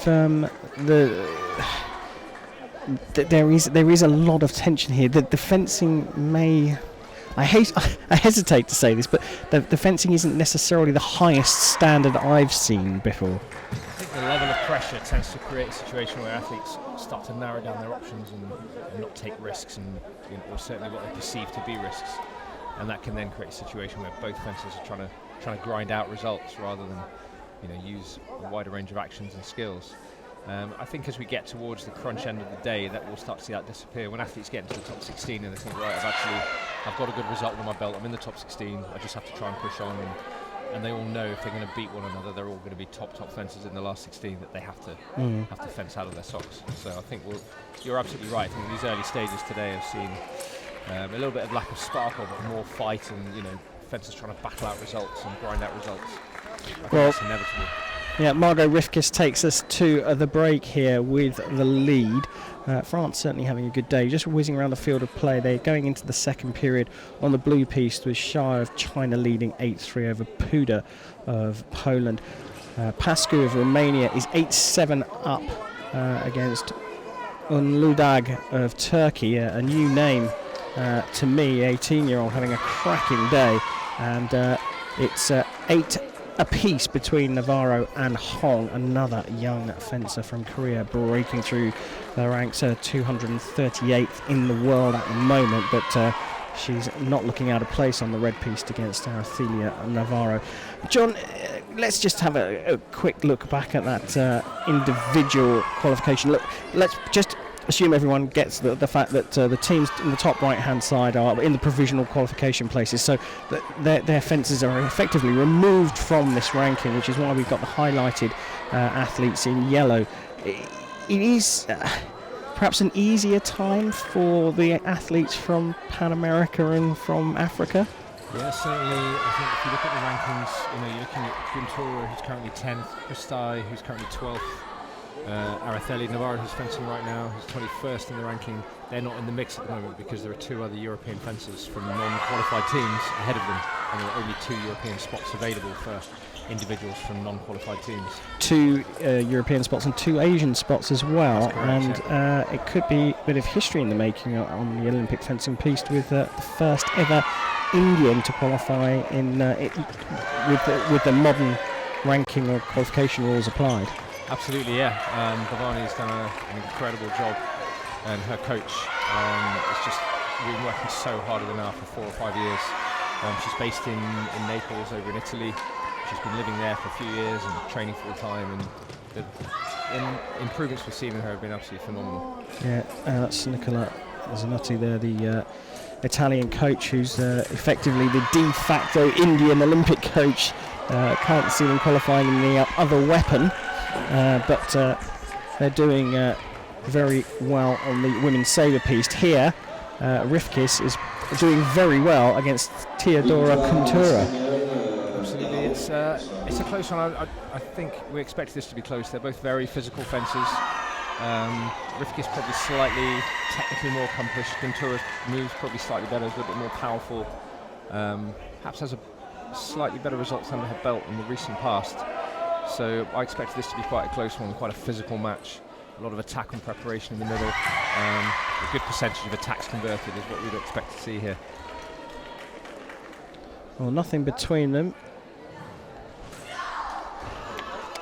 As things stand, Emmanuel Ibuka is the referee for this match. Rifka's just waiting for Guntura to close distance and then launching that powerful lunge. Both these women are phenomenal athletes. A little bit fortunate there for Rifkis. She fell short with the attack. Guntura missed the riposte. Rifkis scored with the remise. They all count. This time Guntura goes for the attack in preparation. Referee checking to see if she got enough time or if it was attack left. Rifkis had certainly taken the initiative. Guntura gained a little tiny bit of time. Referee says, not sure either way. Abstained. I think that's a sensible decision. Brooker's become one of the steadiest referees on the circuit in the last couple of years.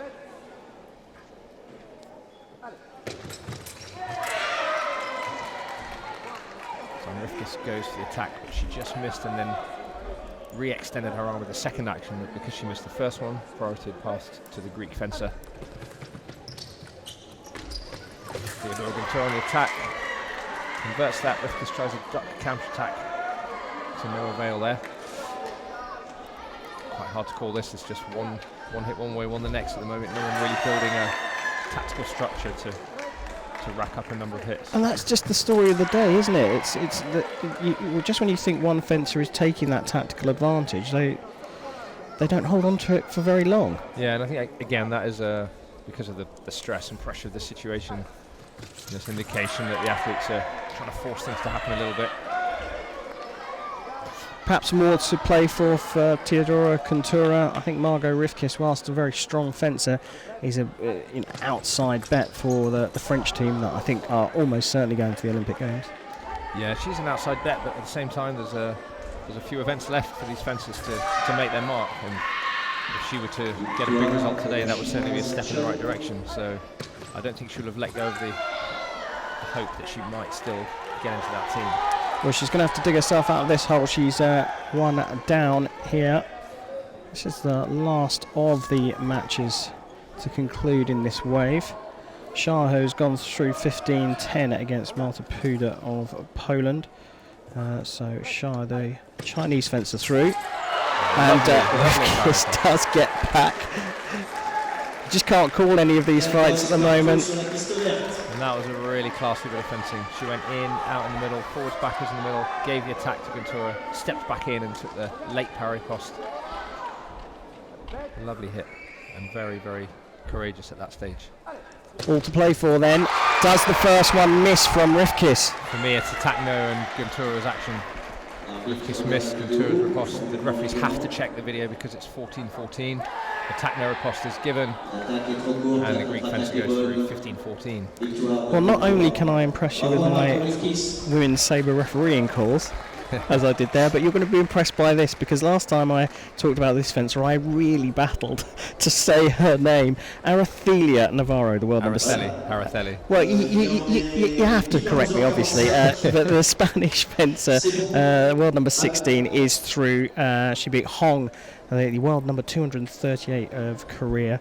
Bianca Pascu, I should say, is through, the Romanian, beating Ludag, I should say, of Turkey, 15-9, and Shah of China is through as well as Contura. We'll take a very short break. John, can I tease you back, because we've got a rather interesting last round of 32 match coming up a little bit, in about 5 minutes time. Absolutely, yeah, I spotted that one as well, Karim. It should be quite a good one to watch, I think, and we'll be happy to come back. Don't go far, we'll be back very soon. Petra Zaoni, Hongrie, Martina Criccio, Italie.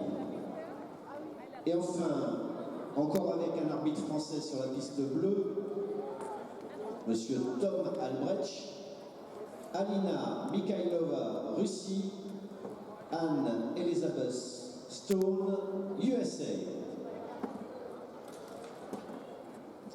Les autres matchs en chambre d'appel, s'il vous plaît, les matchs du tableau de 16. Egorian Lembar, please in call room. Berner Nikitina, please in call room, en chambre d'appel. Brunet Karimova, please in call room. Batiston Pozniakova, please in call room immediately. Thank you.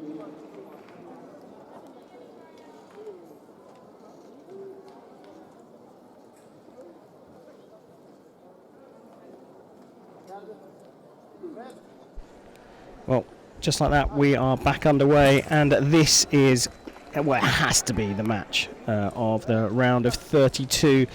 Mariel Zagunis of the USA on your left, up against Olga Karlan of Ukraine, the world number 1 on your right. Zagunis still sort of halfway through or partway through her comeback from having a child and a foot injury, and she certainly found herself back in the top ranks. But John, this is, welcome back first off, but this is a cracker of a match, isn't it? Absolutely, yeah, and Zagunis had to come through the carnage of the first day yesterday, through the pools and the DE matches yesterday, to make it to the stage. Situation that she's not previously been that used to, until obviously she stepped away for about a year from the sport, as you said, to have a baby, and then had a foot injury. So she's climbing back up the rankings, and certainly this is not a draw Karlan would have hoped for, let's say, at this stage of the competition. No, certainly not. I mean, you'd still fancy her to go through. I'd certainly fancy her chances more than our camera person's chances of keeping their job.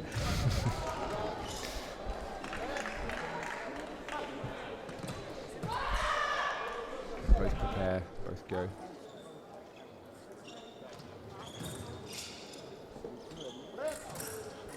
Just at the moment, both fencers feeling out what's their tactic and type of preparation going to be for this match. Both holding up on the line a little bit, using shorter, sharper steps to give themselves a bit of space and time to see what's going on.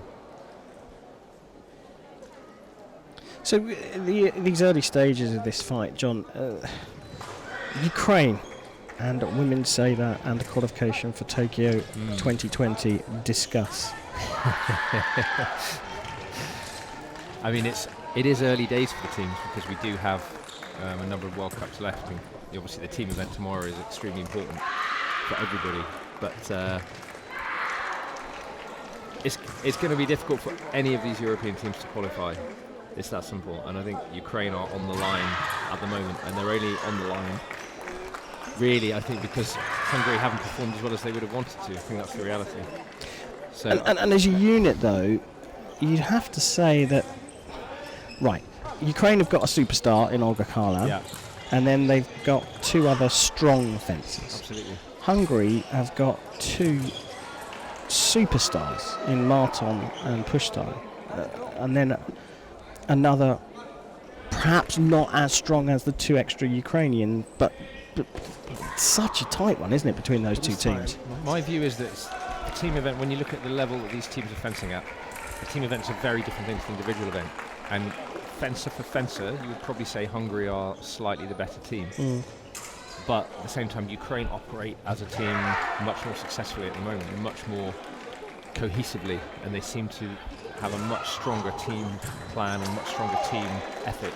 The Hungarians support each other, they want to win, they're behind each other. I'm not suggesting there's any kind of problems within the team, but sometimes the team psychology of team events suits some fencers better than others. And I would suggest that possibly Marton doesn't perform as well in teams as she does in individuals, certainly historically. I think if she performed to her level in the team event, along with Pushtai, who is a very strong team fencer and has finished quite regularly for the team successfully, I think then they would start to become one of the top three teams. Yeah, it's an interesting conundrum, isn't it? But at the moment, it's Ukraine with the advantage, holding the additional zonal spot for Europe, as John says. Plenty of time to go. You move on to Salt Lake City for the women's sabre contingent, and then after that? After that, we have a little bit of a break over the Christmas period, just a very short break, and then we're off to Montreal for Grand Prix, men's and women's sabre Grand Prix in January. And that's great. We're going to a new city for the GP for sabre, and a really nice city as well. We're looking forward to that. And from my point of view, it's nice to have the men's and women's in the same venue on the same weekend. Place, yeah. Well, were you Cairo last weekend? Cairo last weekend, yeah. What, have you got another men's sabre World Cup before Christmas? Not before Christmas. But 2 weeks I'm off to the junior event in Sosnowiec in Poland, and then the week after will be Salt Lake City. Busy times for Mr. Southfield, and there's busy times here on this piece. Both fencers not really giving an inch, but Karlan leading 8-7 at the break. Looking around the field of play, Kim is 6-4 up against Giorgio Du on the green piece. Stone of the USA is 8-6 up against Mikhailova of Russia on blue, and it's 7-6 to Criscio against Zahoni, the Italian, leading this one, but only just not been a great day for Italy, has it? It hasn't, no. Again, I think we've seen a lot of their fencers quite stressed out and quite angry with some decisions, and letting that affect them, not just losing a touch, but letting that affect them for the next one or two hits as well. I was talking to Giovanni Surovic, the Italian coach, a little bit earlier on today, and he said, listen, it's not been a great competition for them, but it's all about tomorrow. It's all about the team competition for them. Absolutely right, yeah. They have to just keep getting their results in the team, and they have to stay in that qualifying position, and that is what it's all about for Italy. And then over the next few months, once they know they've qualified, the individual spots will be hammered out sort of during domestic events and World Cup events here. And Giovanni's not going to be too worried, who eventually makes those spots. He also has a lot of decision-making power over that. So I think there are a certain number of spots which are automatic, and then a certain number that can be selected by the head coach. So I think he's just looking for these fencers to show as much composure as they can in order to really demonstrate their suitability to the team, rather than worrying too much about the individual rankings. They just have to stay in that team qualifying position. Yeah, so job number one. Tomorrow perhaps they'll revisit their individual places at the next World Cup in Salt Lake City. Here though, Carlin has just opened up her lead, only by a single hit, leading 9-7. It was 8-7 at the break. Olga Carlin just started the second half with the first hit. But neither fencer's really been converting too much on the long attack. There's been a lot of actions in the middle. Again, a sign of a little bit of nervousness, just quite conservative fencing. Hasn't quite hit the heights that we hoped it might so far this match. I think it could just wind up now into being, as it gets tight towards the end, to one of these two fencers trying to step up their level to produce something special.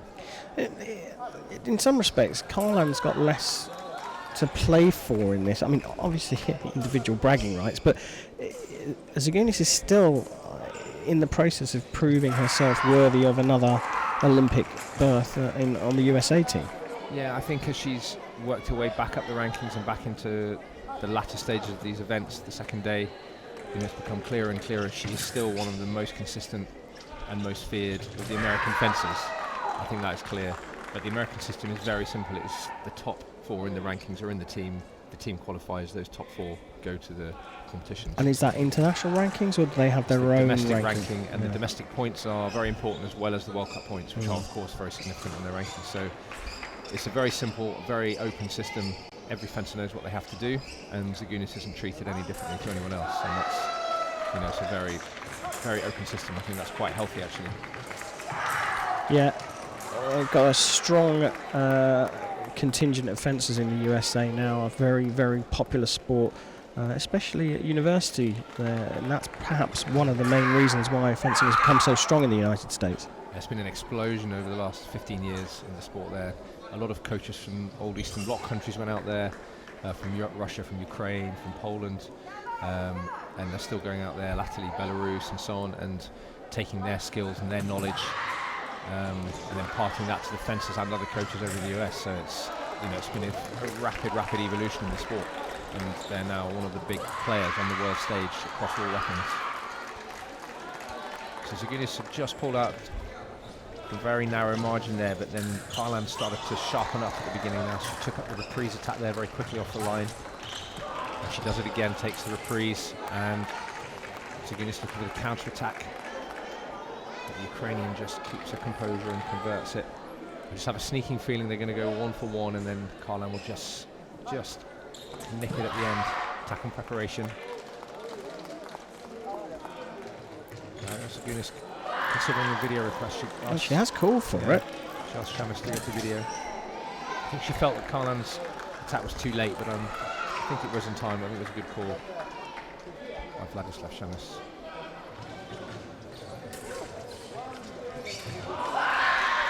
Well, it's tricky times for Marielle Zagunis, and it's also tricky times for her teammate Eliza Stone. Is 12 apiece against Mikhailova of Russia on the blue piste. So America spot a bother here as Carlan goes to within one of the target score of 15.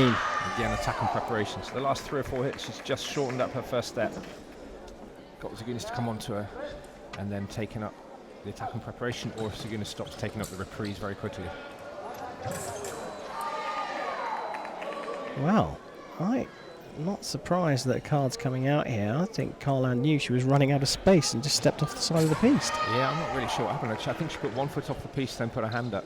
Whether she did it deliberately or not, I don't think she did do it deliberately. Well, she's just lost her way a little bit, that's for sure. And this time she gets through with a nice attack. And as you predicted, John, she's left it till the last minute to take this one, but she has indeed taken it. Yeah, she just upped her tempo a little bit and sharpened herself up for the last 3 or 4 hits. Zagunis just fell into that trap, kind of taking the initiative in the middle too early. She's absolutely livid with herself, Marielle Zagunis. She knows that the last part of that fight she didn't quite get the tactics right. So the world number one is through. to go to the blue piste, haven't we? Absolutely, yes. Stone of the US, Mikhailova, Russia, Mikhailova, a young fencer. First year of senior fencing. Or second year, I think, actually. I think she's in 1998 year. Really powerful athlete, Mikhailova. Really hard to fence in the middle of the piste. Stone makes her fall short, takes up the attack to equalise 14 all.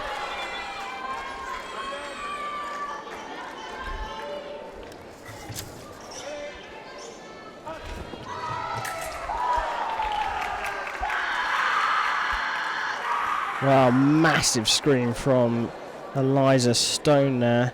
Referees have to go to video. It's 14 all. Power across to the American. Good call. Correct call. Close though, hey?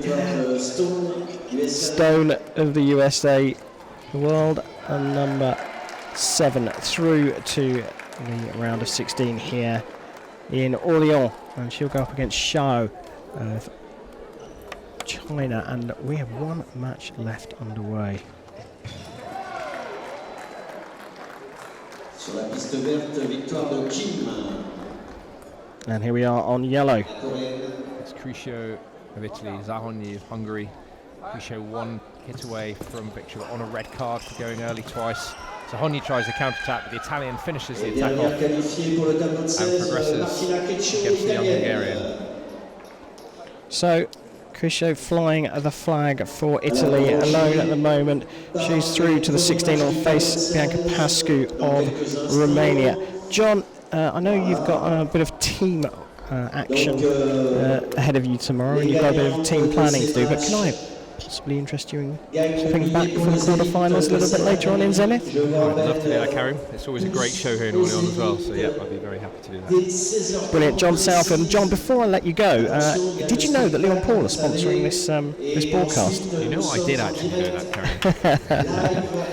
Karim. I know you've got some relationship with Leon Paul as well? Absolutely, yeah. I run the national squad training sessions for the men's and women's sabre in GB in London in the Leon Paul Centre, which is a fantastic purpose-built fencing centre built by Leon Paul. And we train there 4 or 5 times a week, and they support the team, not just the British team, but many teams around the world. Including the French team? Including the French team, and many teams around the world, and the sport in general. So in the UK they support also all the way from youth level all the way up to the senior team. They put an enormous amount into the sport globally. Great fencing family, and what a great offer they have on this weekend. 10% off using the code Orléans FIE until tomorrow. There are some terms and conditions around that, but you can get 10% off from most bits of kit from the UK and French stores. But John, thank you very much for your time, and we'll welcome you back at the quarter-final stage. Thanks, Karim. I'm just off to buy a Leon Paul sabre glove now. Good on you. John Southfield there from Great Britain. We'll take a very short break here as we wait for the final wave of the round of 32 here in Orléans.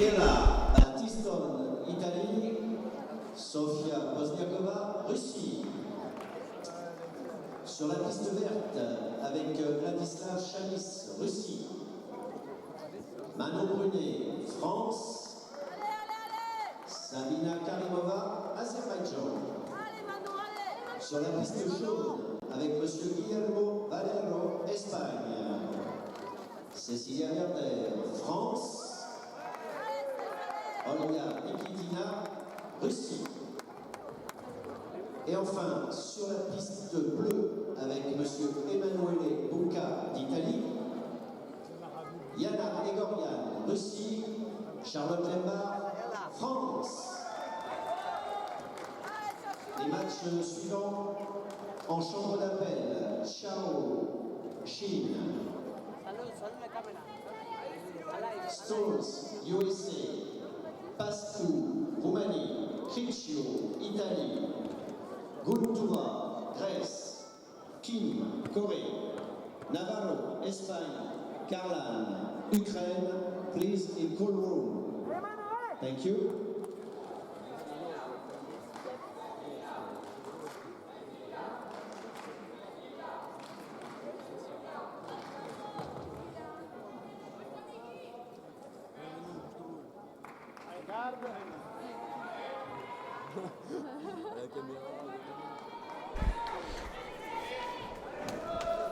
Well, here we go. It's the round of 16 here in Orléans, and we are going to start our coverage of this round with Manon Brunet of Orléans herself, and she's up against, well, the young Azerbaijani who's burst onto the scene at this competition, and that's Karimova. Sabine Karimova, the world number 75, came through Yun in the round of 32, having taken out Vecchi, the world number 14, in the previous round. Up against Brunet, she took out Paul Mikulik in the first round, and then Svetlana Shevaleva of Russia in the round of 32. And the match is underway. On the blue piste, it's Ugorian of Russia against Lombak of France. On the yellow piste, well, it's a wealth of French fencing, because it's Cecilia Berder of France up against Olga Nikitina of Russia. And it's Michaela Battiston of Italy up against Sofia Pozniakova of Russia on the red piste. Here though, Brunet just opening the doors a little bit against Karimova.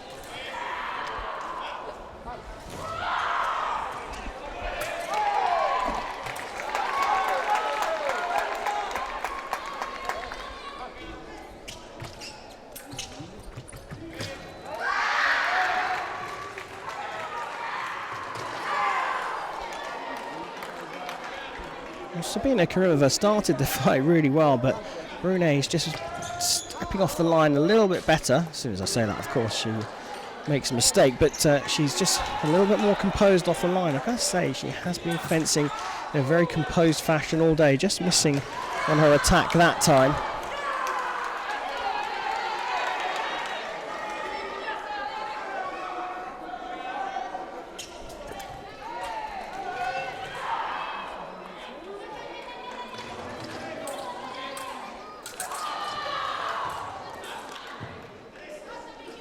Well, 8-4, we go to the break.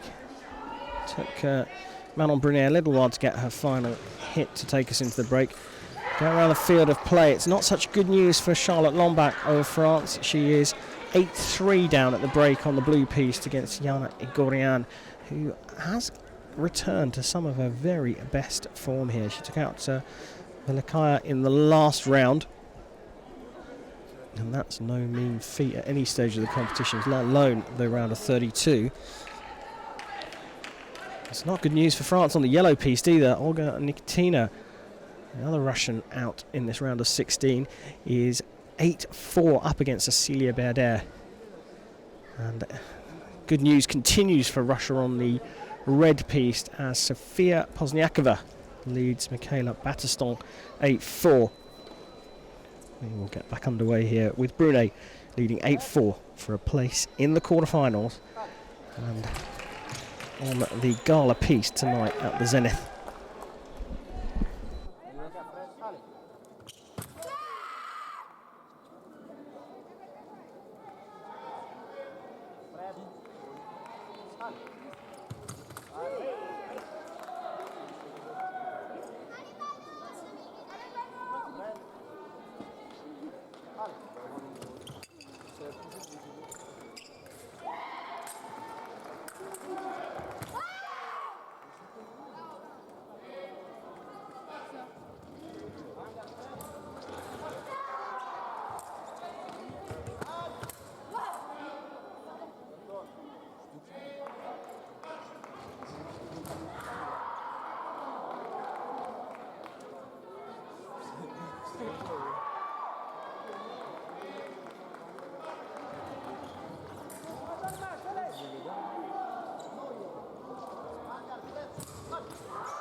Well, it's taking a little while for Brunei to cross the line here, and Caramova's fencing very well to keep in this one, but finally Brunei explodes off the line. I wonder if we're going to see more of that. It's better news for French fencing elsewhere as well, because Charlotte Lombak has pulled back against Yana Igorian. She's 9 apiece with the Russian on the blue piste, and Cecilia Berder is having a good stab at closing the gap against Olga Nikotina on the yellow piece. Still trailing by 2 at 9-7 down though. Brunei here doing what she needs to do to get across the line.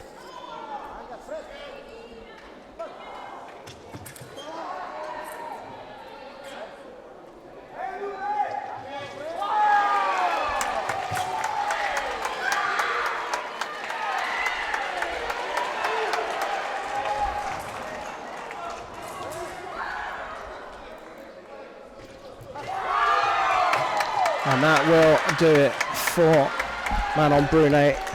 Those are Seamus going to have a look at the video. Maybe Brunei pulled her arm back at the last minute, but I think that was still her attack.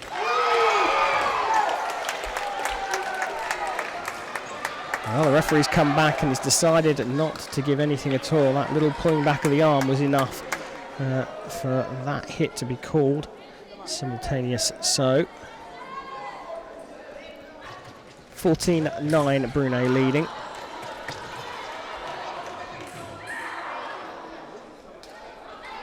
No break in time there from Brunei. For some reason she thought she had stolen the right of way.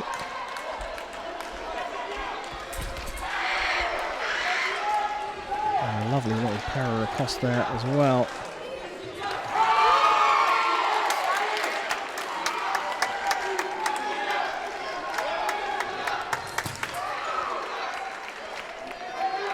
Well, there's action all round here, as Brunei does eventually cross the line at 15-11. Let's see if we can get some other French action on screen for you. We're on the blue piste.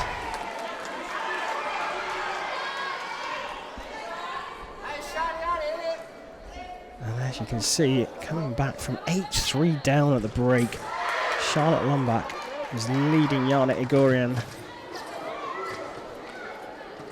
And she's taken the victory here. She had to fight back from a long way down, but Charlotte Lombak will be in the quarterfinals here on home soil. The world number 20 through to the top 8 here in France.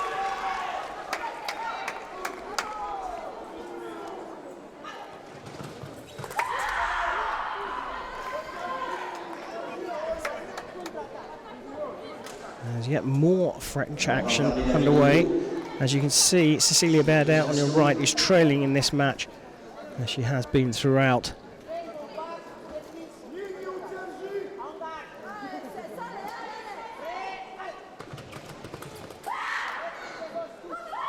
And Nikotina does take it in the end. And I think you can hear how disappointed everyone is here, as Nikotina makes it through, and she is joined by Charlotte Lombak, Manon Brunei and Sofia Pozniakova. We'll take a very short break. The second and final wave of the round of 16 coming up very shortly. Martina Criccio, s'il vous plaît, immédiatement, champ d'appel. First call, Martina Criccio, please, in call.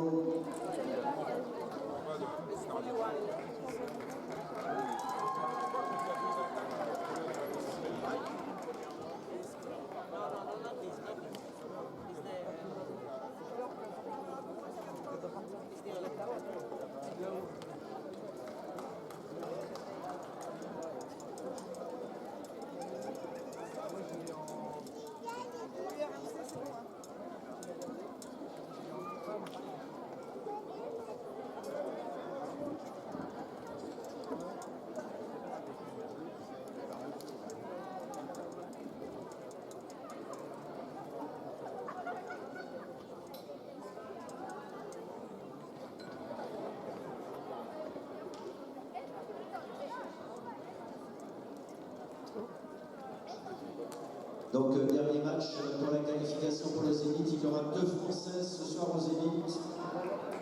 Donc, vraiment, ne manquez pas ce rendez-vous.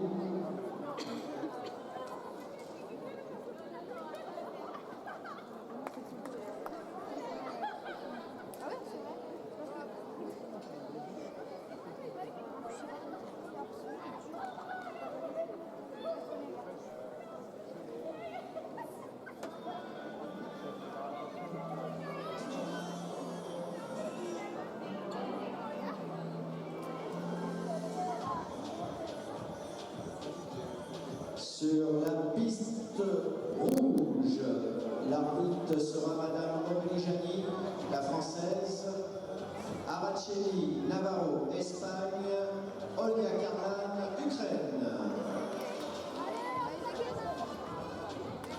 Sur la piste verte, avec Madame Laura Decker, USA, Theodora Guntura, Grèce, Jion Kim, Corée. Sur la piste jaune avec Monsieur Vadim Goutsait, Ukraine. Bianca avec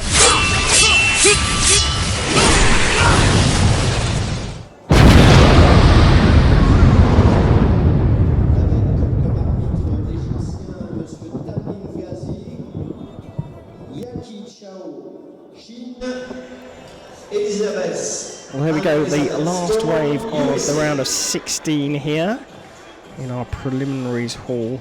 Voilà. Je vous rappelle qu'après ces Always through things today. tous les finalistes It's mainly because the gala final starts with the top 8, so 4 quarter-final matches, followed by the 2 semi-finals, and then the gold medal match at a 4,000 capacity theatre in the centre of town. But you've got to win this one to make it to that gala final. On the blue piste, it's Xiao Yaki of China, the world number 9, up against the world number 7, Eliza Stone of the USA. Bianca Pascu of Romania, the world number 13, takes on Martina Criscio of Italy, the world number 29. Olga Karlan of Ukraine takes on Araceli Navarro of Spain, the world number 16, and we are here with Kim Ji-eun, the world number 5 from Korea, on your left, up against Teodora Kuntura, the world number 11 from Greece. Winner of this one will take on Sofia Pozniakova of Russia in that gala final a little bit later on today. Now I'm told the fencing is due to start just a little past 5 p.m. Central European time. It's just gone 12:15 here, so there will be quite a long break before we get to those all-important quarter-final matches.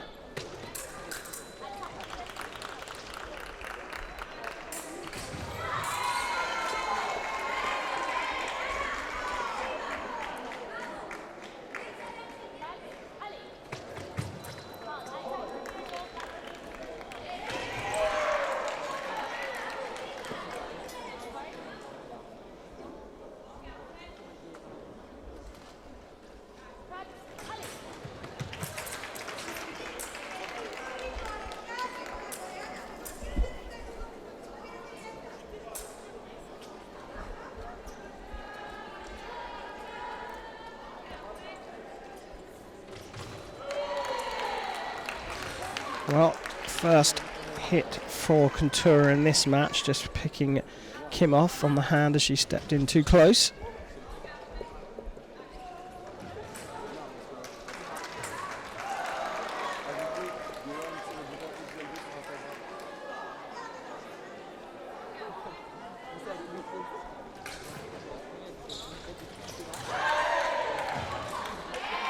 Taking just a little knock to the hip there.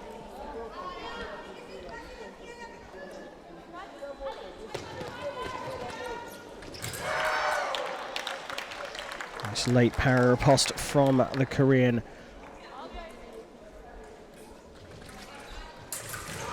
I'll say that Manon Brunet's looked very composed today, but Kim Ji-eun is unfussy as well at the moment.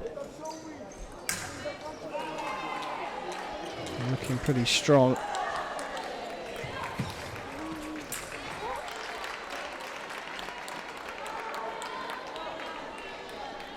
Already at the break on the red piste as Olga Karlan leads Araceli Navarro 8-3.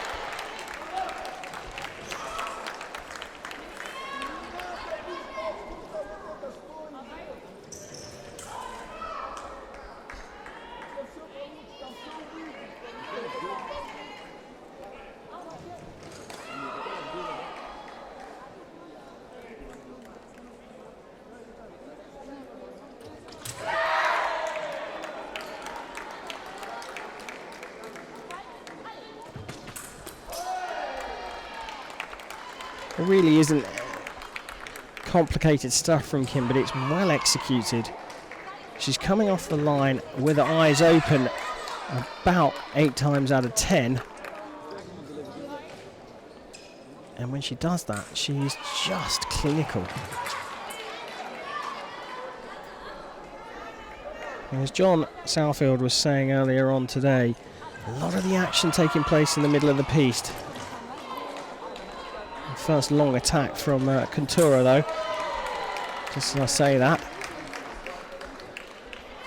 And I think that's where she's going to have more fortune when she comes out of the middle of the piste. Just took a big step into the middle there and is pleading with Laura Decker, the referee, to have a look at the video, but Decker said no, she's sticking with her decision, and Kim goes to the break, leading 8 points to 4. It's 5 apiece on the yellow piste. Pascu has just snuck ahead actually, 6-5 against Crisio. 7 apiece between Stone and Shao, as Shao, the Chinese fencer, just takes a prise de feu attack to lead 8-7 at the break there. They're back underway on the red piece. That one's racing through with Olga Karlan of Ukraine leading 8-4 against Araceli Navarro of Spain.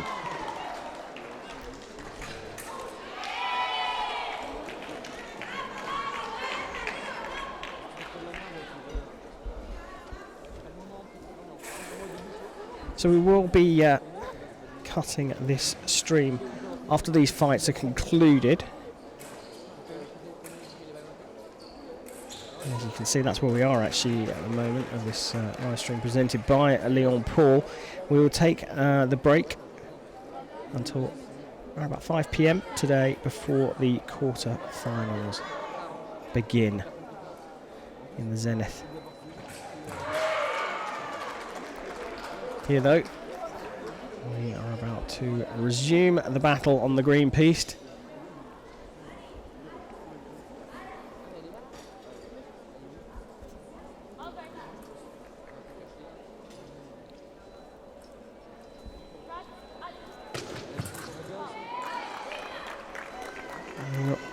Kim coming off the line. Again, the first step exploratory, looking to see what Contura does. Again, just sharper when Contura doesn't react. Kim is so explosive. It doesn't look very complicated, but that's because she's executing these moves perfectly. Breaking time this time. Skipping in and out to draw Contura on, and then racing in on the counter.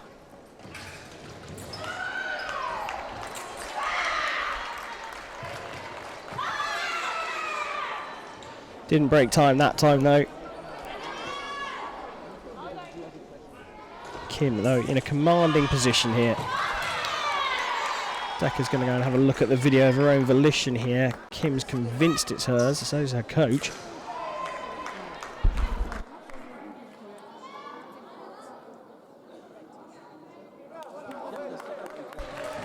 And that's why Decker went to look. She felt that Kim just stepped in looking and preparing rather than attacking.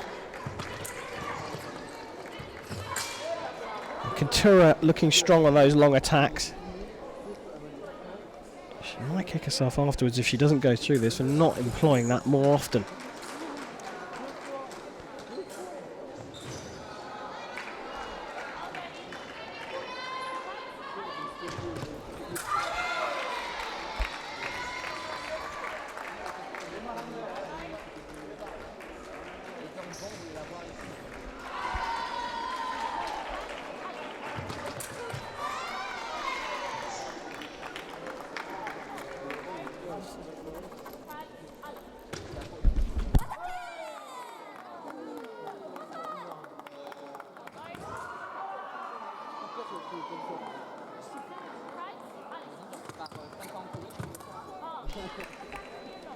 The first action is no, quite rightly called by Laura Decker.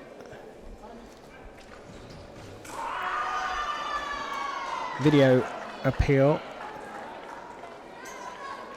And here it's going to stand for Teodora Kuntura, but still Kim just one away. And that will do it for Kim Jion. She is through to the quarterfinals. She'll face Manon Brunet of France a little bit later on today. The world number 5 safely through. As well as the world number 1, Olga Karlan has beaten Araceli Navarro 15-7. And we have a technical or a medical break by the looks of things on the yellow piece. So we'll go over to green.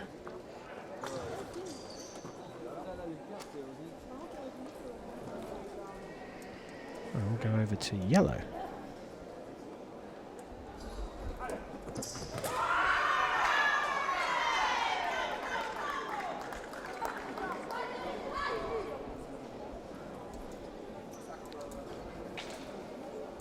As you can see, Bianca Pascu just 2 away from the target score. Like I said, there's a medical break on the blue piece. There's Eliza Stone of the USA is lying face down, having her left ankle attended to.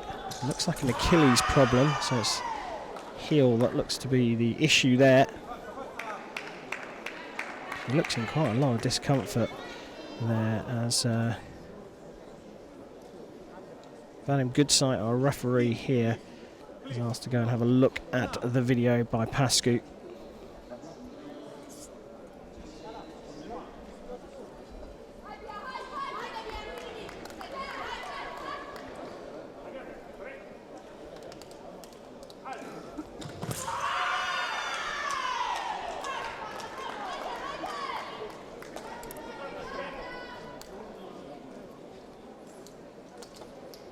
Big skip in from Chris Show there.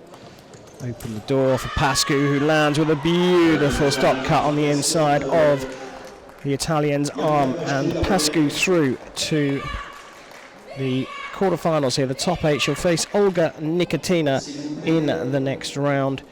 The world number 13 up against the world number 19. That should be a very interesting match, that one. So we have one more match to go here. Let's see if we can get over there.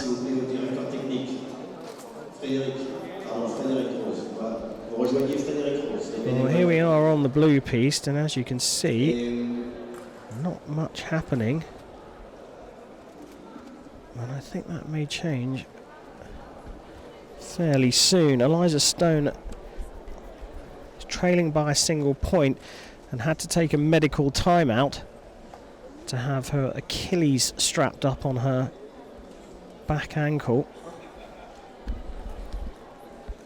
She looks like she's back and ready to go as Xiao Yaqi of China is trying to topple the world number 7. It's perhaps the tightest of the matches, the world number 9 up against the world number 7. The 22-year-old Chinese athlete has been rising the ranks fairly swiftly. And this for a place in the quarterfinals against Charlotte Lombach.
Individuelle, still 1 minute. Regarde. Right, allez.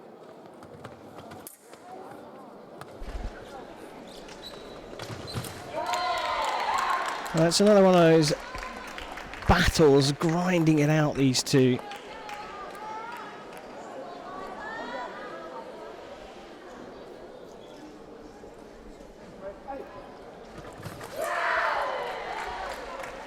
Referee's just going to have a quick look at this. I think originally he was going to call this for show. And he's decided to go and have a look at the video here. And he was right to do that because he's given that as a failed attack from Shao. And Stone back within 1. Nice use of the feet there from Shaoyaki, stepping in, luring the attack, leaning forwards with her head, enticing Stone on, and then stepping out of the way to pick up the right of way. And this time coming off the line straight away, and she's within 1 of a place in the quarterfinals here at the first Women's Sabre World Cup of the season. She misses her first one again, opening the door for Stone, but I fancy if she goes straight off the marks this time, she's going to get this one. And she does indeed. And Shaoyaki is through to the quarterfinals here in France. The world number 9 will face the world number 20, Charlotte Lombach, in the quarterfinals. And those are coming up in about 4.5 hours' time in the Zenit. You've been watching a live broadcast of the Orléans World Cup presented by Leon Paul. And as you can see, next up is the quarterfinals at 5 p.m. and look forward to seeing you then. Go to the DT, please. Thank you.